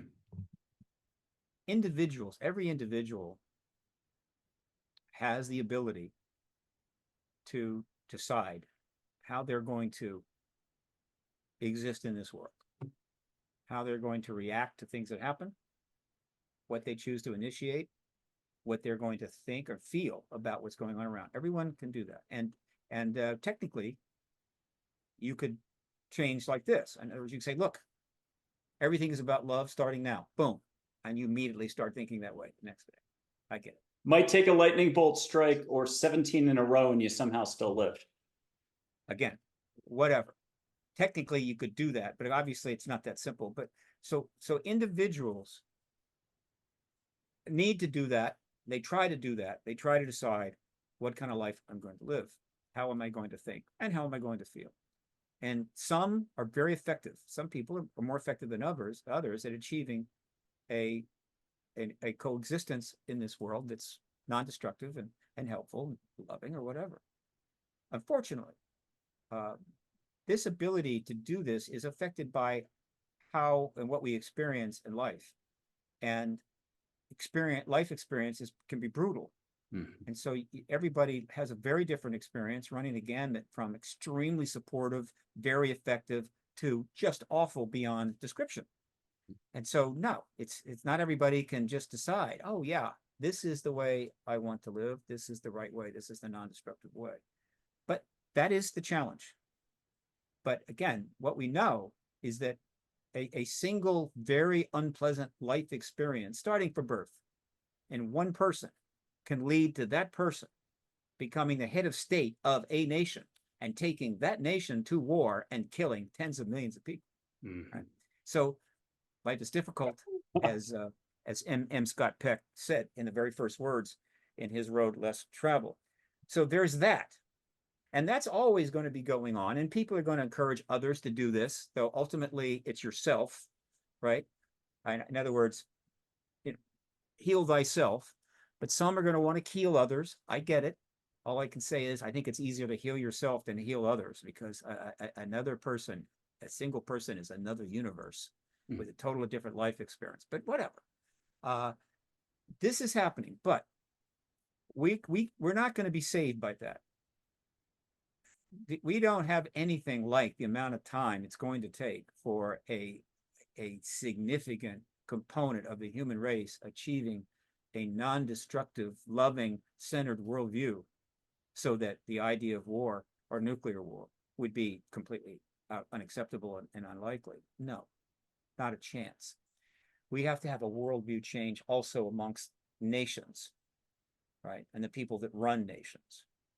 And that is a different process. In other words, if enough people want something that they can elect or put in power or allow in power people with the right worldview, then the nations start making decisions that begin to take away these risks and create a less destructive world. That's another ballgame altogether. We've had plenty of situations where a pretty high consciousness individual gets into power and starts to direct things in that non-destructive, positive way, and they just get assassinated. They just kill them, replace them with somebody else. So this is tough, and that's why it's going to take something massively impacting to trigger a process that could lead to that in a reasonable amount of time. Now, again, I'm talking about worldview change across the board, right? Not only individual people, but institutional worldview change, which is a composite of worldview change of people within that institution, that would allow us to rethink some of the biggest problems we have. Now, everybody's got their problems, individuals, but nations have their problems, and the planet has its own array of problems. Mm-hmm. And some of these more macroscopic problems are going to require the kind of worldview change I'm talking about, that only disclosure has the power to bring about. So believe me, there was a period in my life when I was working on myself. In other words, Steve, you need to be a better person. And so I read some books and I went to some conferences, and that's fine. And there's nothing wrong with that. But at some point I realized, you're here, soon you're going to be gone. Maybe you want to spend more time trying to help the world be a better place, right? Perfecting yourself probably is a hopeless proposition, and then you're just going to die. But rather, what can you do to help the world? And so I shifted to that, and spent less time worrying about, should I be meditating, or should I be reading this book or that book, and just focus on the goal of disclosure as a worldview changing event, which is not in any way to diminish those that are really working on themselves. That's important. But it's, in some cases, like in my case, it's almost a full-time job. So this dichotomy between humans trying to become better humans and institutions needing to become better institutions is happening kind of at the same time. And it's difficult to predict how they're going to interact. But ultimately, it comes down to something as simple as, are we going to have a nuclear war or not have a nuclear war? And are we going to continue to spend uncountable trillions of dollars on war, defense, and all the military destructive modalities, right? As opposed to being able to take care of the planet and our species, which billions of people of our species are suffering terribly, and they're not taking it well, and there's going to be consequences from that. These are two basic decisions. Are you going to give up the nuclear weapons, and are you going to start shifting those trillions of dollars into helping humans, other humans, your own species, certainly within your own country? These are two basic decisions, which are essentially political. You simply pass the treaties, get rid of the nukes, and then start negotiating and using diplomacy and other means away from this massive global multi-trillion dollar project or process in which we spend all this money on trying to destroy somebody else, preventing from being destroyed, or just having a whole bunch of weapons and military just so we can say we have it. This is very basic in a sense. And if we could solve those two things, right, we would have changed the landscape profoundly.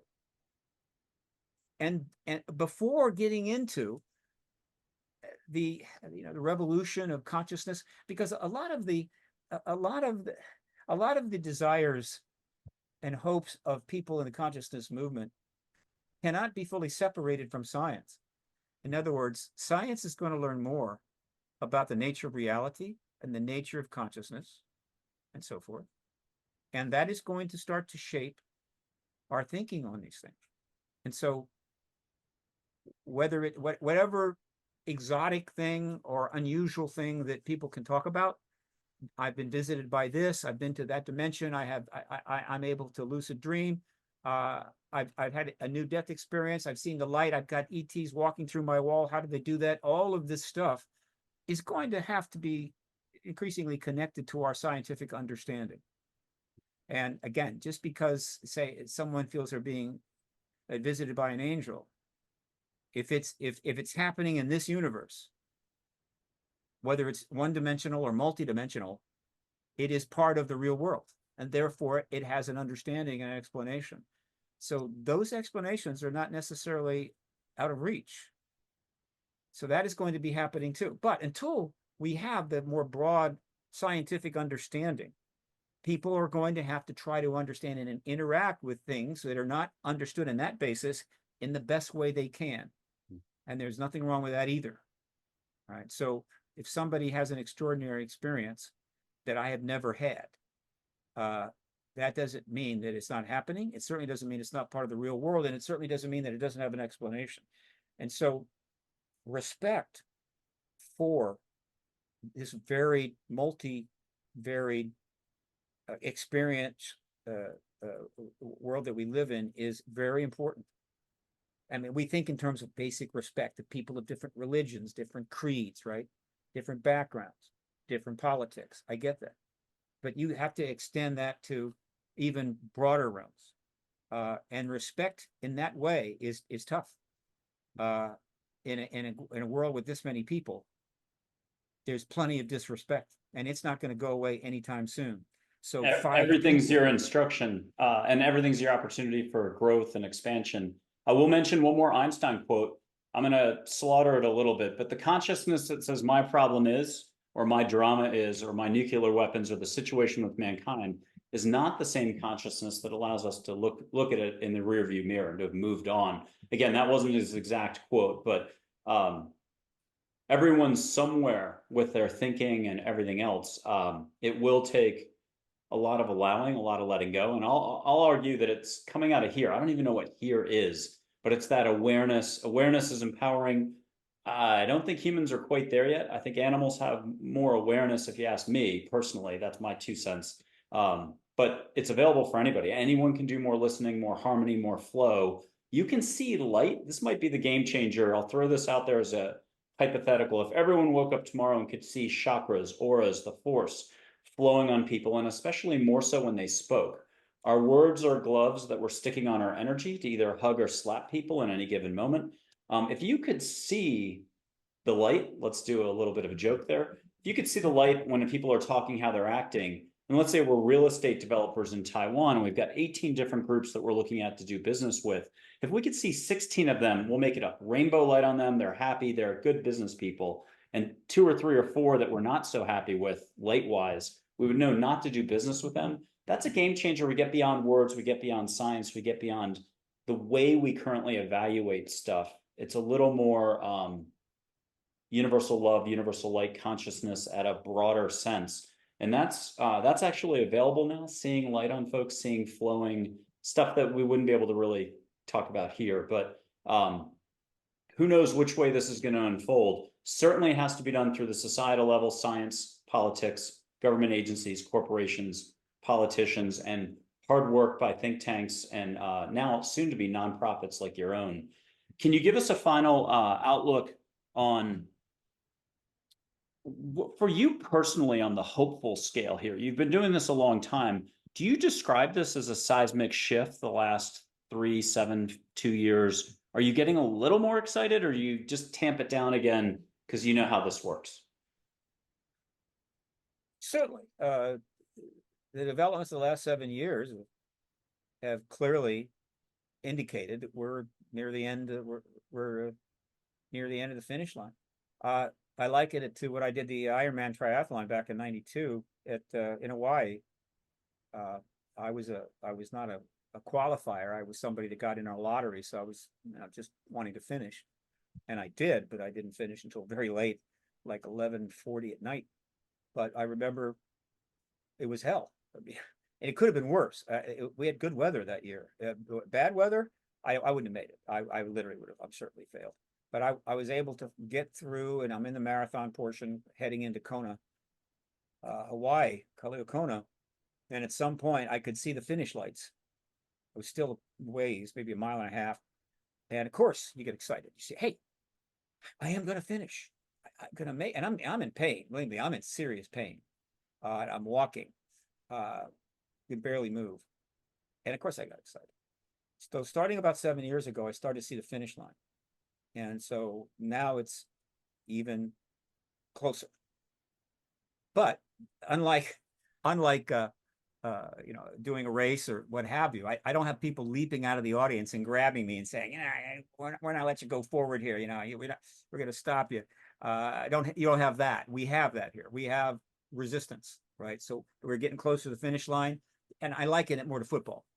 And those of you who have no interest in football are not going to get this, but it's a very well-known statistic that a football team has a certain, how would you say, statistical record between their goal line and the other opponent's 20, right? In other words, they score this many points, they make this many yards per carry, whatever. But then when they get to the 20, that 20-yard line, those statistics change. It gets harder and harder to move forward the closer you get to that end zone. I think that's a pretty obvious thing. And this is kind of very much like that. The closer we get to disclosure, that goal line, the resistance is starting to build. They're putting in a last-ditch effort to stop us. And I get that. So while I can see the goal line, I can see the touchdown zone, right? We still have got to get over that line. So that tempers my excitement, as you were, and tempers my exuberance, but it doesn't eliminate it. But it also requires to get back to business, right?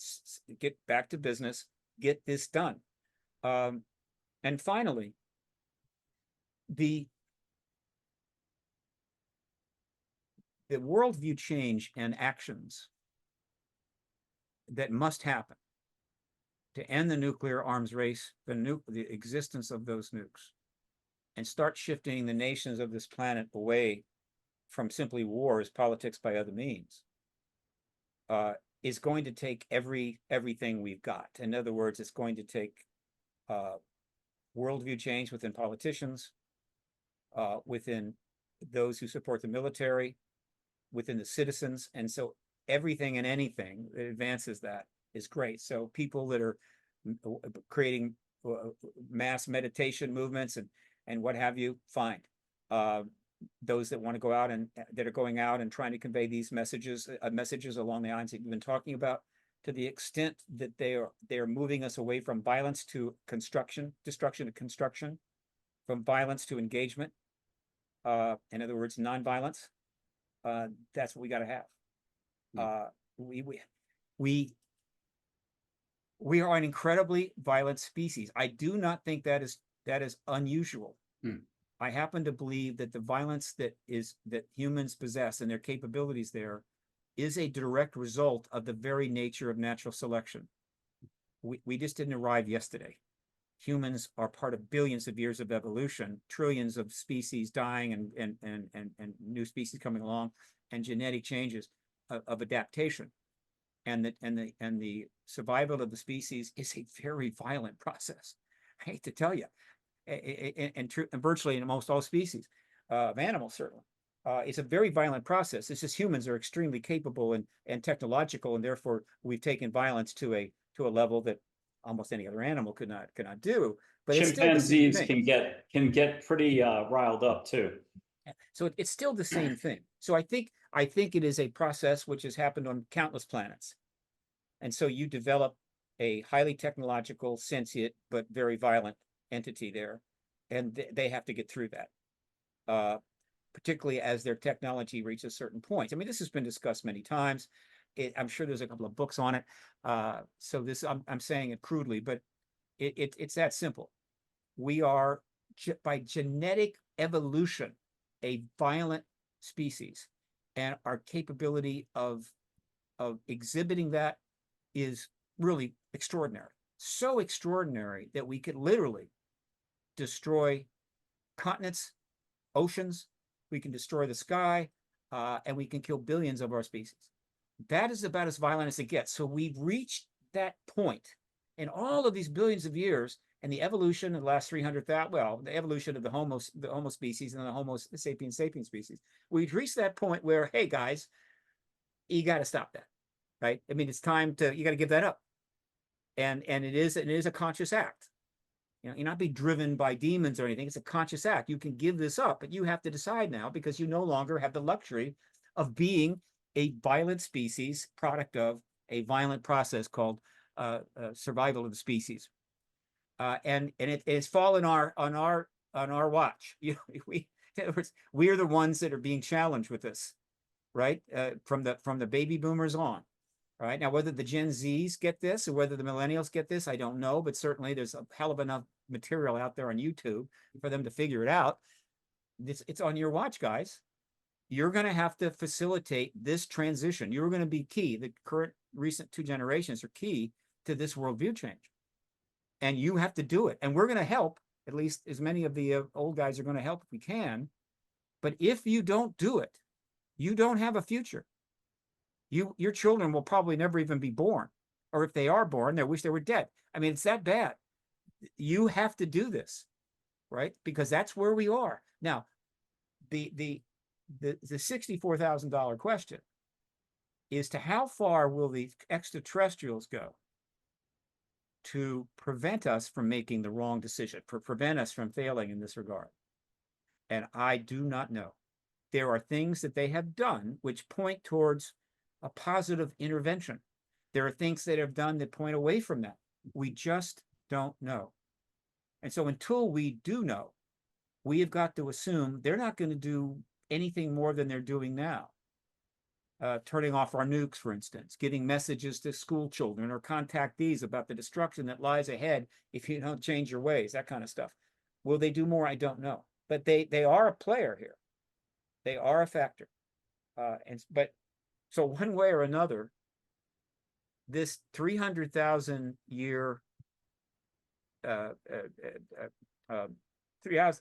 year presence of Homo sapiens sapiens, yep, is reaching a critical moment, a critical point, which I think is not separate from the fact that we are getting close to understanding star-to-star travel. Meaning we're technically close to being interstellar as opposed to inner solar system. We can travel the solar system, but not outside. We're close to that, and I think that's a non-trivial connection. So this is the most profound in time in the world, the most profound event coming, the most extraordinary paradigm shift. It's coming on our watch, and that's an incredible gift. What a gift to be alive and conscious while this is happening. it's an even better gift to be able to influence in any way, however small. But again, it's also the case that if we fail, it's probably, that's it. You know, it's over. I say it's over. The Earth will survive our nonsense. The Earth will survive us. Trillions of species have come and gone in the past. Trillions more will come in the future. But the era of humanity, of this human being with these extraordinary skills and capabilities that has built so much and yet destroyed so much, will basically come to an end pretty soon if we don't do what we have to do and the ETs do not intervene to avoid that. That's a lot to have on one's shoulders. I know that people inside the military intelligence world see it differently. They view their burden is not changing the world away from destruction, but being as destructive as possible so nobody would ever dare fool with us. I get that. These two very opposite approaches are battling each other right now, literally, to some degree, as to see which one will prevail. I've already cast my vote. Others are starting to cast their vote, and we'll see the outcome. So you're going to have a chance to just still leave us with one more thought, because I'm going to throw a couple more minor or big ideas. Ego itself is a temporary lack of compassion. And ego thinking, the thinking that we're talking is reacting, rejecting, judging to the preclusion of possibility, fear, stress, worry, all the usual things I'm going to go right back to doing this afternoon. Unfortunately, thinking is not going away for humans. 7% less thinking a day, though, was the magic number to be an Olympic gold medalist at walking a smoother path. That's just an angel kicking that out there. And again, remember the listening, more listening by humans in any given situation, it would simply result in less conflict. I'll call it Plato's cave. And I actually have a photo of Plato in light energy form. Take this with a grain of salt. You can see the old man's face there in the photo. People have seen it and it's okay. But Plato says it best. When you do get out of the cave and you try to explain anything to anybody else, you really can't. Humans, they'll murder you back in the cave. Everyone's got to do their own listening, their own allowing, walk their own path. Everyone has a unique life path. It's what you said, though, and that Jason Sands, I think it's reflected in his 6-hour conversation recently on Twitter. He just said, I'm trying to be the best human, the best person, the best dad, the best friend, the best, most conscientious person I can for mankind. And I think that's reflected in a 6-hour conversation. That's all we can do. I wanted to read one last little bit. If the universe is alive, conscious, and trying to help us out, this would be from the universe. It's out of my little Listening to Angels book, which if anybody thought I wrote that, I think it's a 15-minute read. I saw balls of light as I was typing. I had it checked out and edited by someone else. It's going to be 4 paragraphs here, very short, 30 seconds. Awareness for mankind is on the horizon. Call it a spiritual awakening if you wish. It's a chance for all to grow. Mankind is ready for more unconditional love and compassion for all. And more compassion for all, by all, or for all is needed, or by all, for all is needed. Mankind is ready for change from rat race mode. Happiness is obtained in the absence of ego. Ego is afraid to be vulnerable, to let go, and to be in the unknown. Again, there's nothing to lose and nothing to gain. Move past seeing the negative. But here's the kicker. Compassion can be taught through one's actions. How? Slowing down would do a world of wonder for most people. Doing it consistently is where the problems and opportunities lie. So stay present. So it's that whole being in the moment, being in the now. Eckhart Tolle, call it spirituality, call it the woo-woo-woo, call it the meditation, transcendental meditation movement. I feel like I've seen it all for 1,000 different communities. Everyone is in the water rowing, hopefully in the same direction, no matter which way, whatever their sport is. I think everyone's hopefully shooting for the same end zone. There's just a little bit of resistance as we get closer and closer to hopefully a little more harmony on planet Earth. A little more. We need a lot more. I want to mention that some of these ideas will be part of the citizen Contact in the Desert event that's coming up May 30, June 3, contactinthedesert.org. I am speaking. I have several engagements there. I think we got 70 plus speakers. It's a big deal. It's probably the premier conference in the United States. I really encourage people to go. I mean, they have day passes. After the fact, if this airs in June, let's say at the earliest, is there a way people can catch up on video to watch it after the fact? Oh, so this may not air until after May 30? Yes. if that's the case, well, it is going to be streamed, and I think there will be an archive. Yeah. Perfect. Perfect. But hopefully, maybe you can get it out before then. So, Steve, can you leave us with a couple last, what are some guaranteed waypoints in the future? Is there anything coming up in 2024, 2025 that you feel like are just, there's some potentiality for another shift, like Grush coming along? We've got Jason Sands. Do you think that's happening this year, next year? I can't think beyond the end of this year. This year is critical. If there's politics going on right now, which could have dire consequences. There is the threat to nuclear war is greater than it's ever been. 90 seconds to midnight on the doomsday clock. It's bad. And more, how would you say, pundits are willing to say this publicly, and they are. We got to get through this year, and I say get through it. We've got to do something dramatic this year, and disclosure is it. There's just nothing else. We haven't got the luxury of saying, well, let's see how 2025 goes. Maybe we can get some witnesses together. No, we are really on the cusp here. And I know that committing to this final move is still tough for a lot of people. You can certainly come up with any number of reasons why now we just can't do this now. I get that, but and we've come close in the 40s, the 50s, the 60s, the 70s. We've come really close with different efforts. Remember putting together different groups to talk about how would we release this to the public, and as we got a little closer in those moments, it got the kibosh. Well, let me put it this way. It would have been easier in 47 or 52 or 50, 52, 53. So much easier. Because again, there hasn't been a huge truth embargo, and the reverse engineering wasn't so good. Well, they hadn't started back then. I mean, that was the time to do it. Truman had his chance. Eisenhower had his chance. They chose not to. Now it's very, very much different. Much different. Much different. And so I can't think beyond the end of this year. I can't emphasize that we have got to get disclosure this year, and I mean soon, because this year is going to get worse and worse as we go forward. I assure you. But we didn't have the Chris Mellons before. We didn't have the Dave Grushes, the Jason Sands. We didn't have those figures from the inside carrying, while it was still legal to do so. If it was Chris Mellon getting the videotape out of the building in a little loophole, I heard there was the Tic Tac video. There was a loophole that allowed him to do it legally to get it out, to get it to Leslie Keane. Well, three of them, and they were unclassified for a reason. They were exposed for a reason, a period of time. They got out. Again, and I'll say this right now, as it's interesting. This happens in history. Sometimes things come down to a single person. Yep.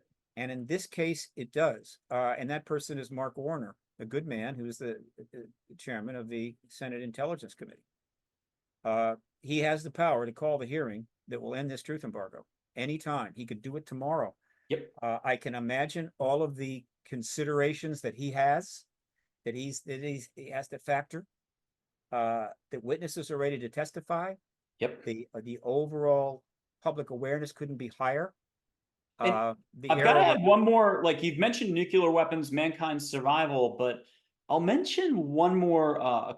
Let's say it's a corporation that has abilities beyond the nation state level. Tech reversal has been so good that all of a sudden they find themselves holding on to some pretty incredible abilities. That's something that's been suggested out there. Where do you fall on, I don't want to get too detailed into it, but defense contractors literally sitting on stuff that would blow our minds and that they're actively using. Is that, again, just some carrots in the stew here? Or could you also mention how that throws things out of whack even more? It's a side dish. It's a couple of side dishes of incentive. In other words, disclosure ultimately will lead to, hopefully quickly, access in the public arena to the technological advances, re-engineering and/or sciences learned from the re-engineering programs. And some of those could be very, very helpful. And so that's an extra benefit. Disclosure itself is the fundamental thing and the fundamental benefit because it's the worldview changer. But that science could be very helpful. There may be some science there that could help us address some of these critical problems that are putting so much pressure on nations and peoples. Right? Any tech that could alleviate human suffering is going to make this world a lot easier to deal with. And the one that is most referred to is what's the energy system that these craft use? Is it a transformational energy tech that we don't have? Have we re-engineered it? Don't know. But if we could reduce the cost of energy by, say, even 90%, 10 cents on the dollar, and that energy was non-polluting, the effect on the well-being of this planet and the human race would be profound as that is inculcated into our society. That's huge, but we don't know for sure. Government's not saying. Right? Even anti-gravitic travel, if we've re-engineered that, and there's more evidence for that than the energy issue, that's not trivial. It opens some doors. But as everybody knows, there's this, because of who we are and how we operate, the worldview that we have, the default position for any new technology is how do you weaponize it? And if you can weaponize it, you make it classified and secret.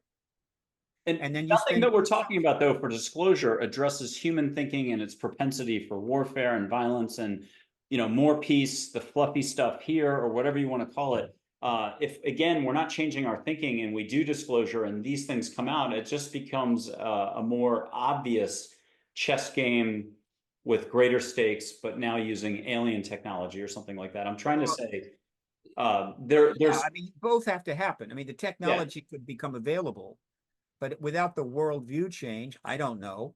Maybe civilians may try to weaponize it. Oh, you can do that? Well, we're going to make a weapon. We'll sell that. The last thing we need is cartels doing something with it. But I'll mention one last thing. The universe is big. It's fluffy. I know this is going to sound woo-woo-woo, spiritual new age. However, but a person can get any answers to any questions by listening. It does not involve me. I do not see the questions or answers. All languages, all dialects, and they hear it just the way they need to hear it. Now, will science want to actually start listening and essentially leapfrog their own science to get answers?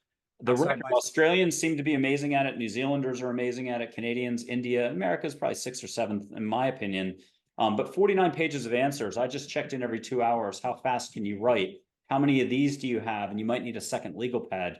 The universe is ready to respond and help, but it ain't going to be from up here because thinking is not the resisting, thinking, judging, reacting, stress, fear-based stuff.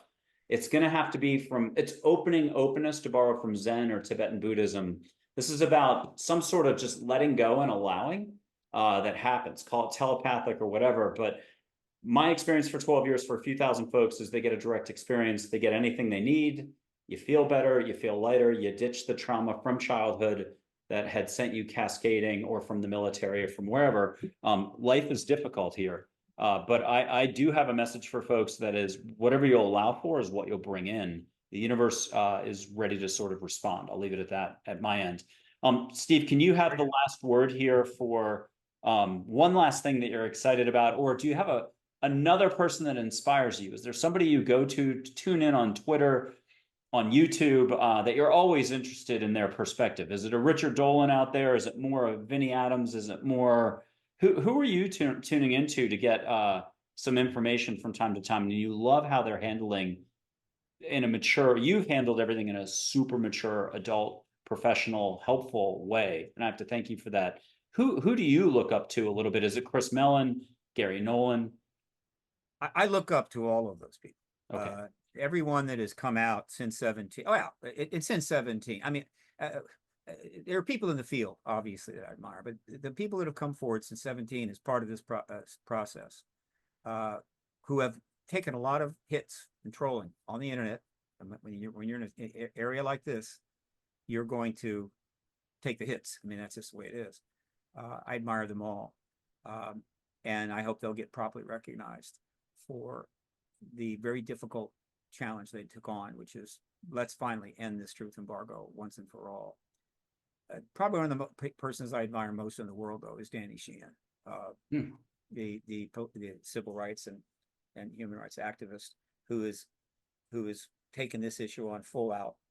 He has other things on his plate, but this is the ultimate, I think, issue of his life, and he is thrown himself into it, and he's brilliant. He's a a mentor for me, and I have great admiration for him, and it's an honor to be a colleague and be able to help them. And he's been doing this for decades. I mean, I saw him in a YouTube video the other day where John Mack was still alive. He was sitting there. It was a beautiful conversation at that time. So, well, Steve Bassett, I've got to thank you for coming on. Paradigm Research Group. You're walking the path and doing it very meticulously. Again, with Danny Sheehan and everyone else. Thank you for what you do, and thank you for helping to draw our attention to this. You're welcome. Ad Astra. Thank you very much.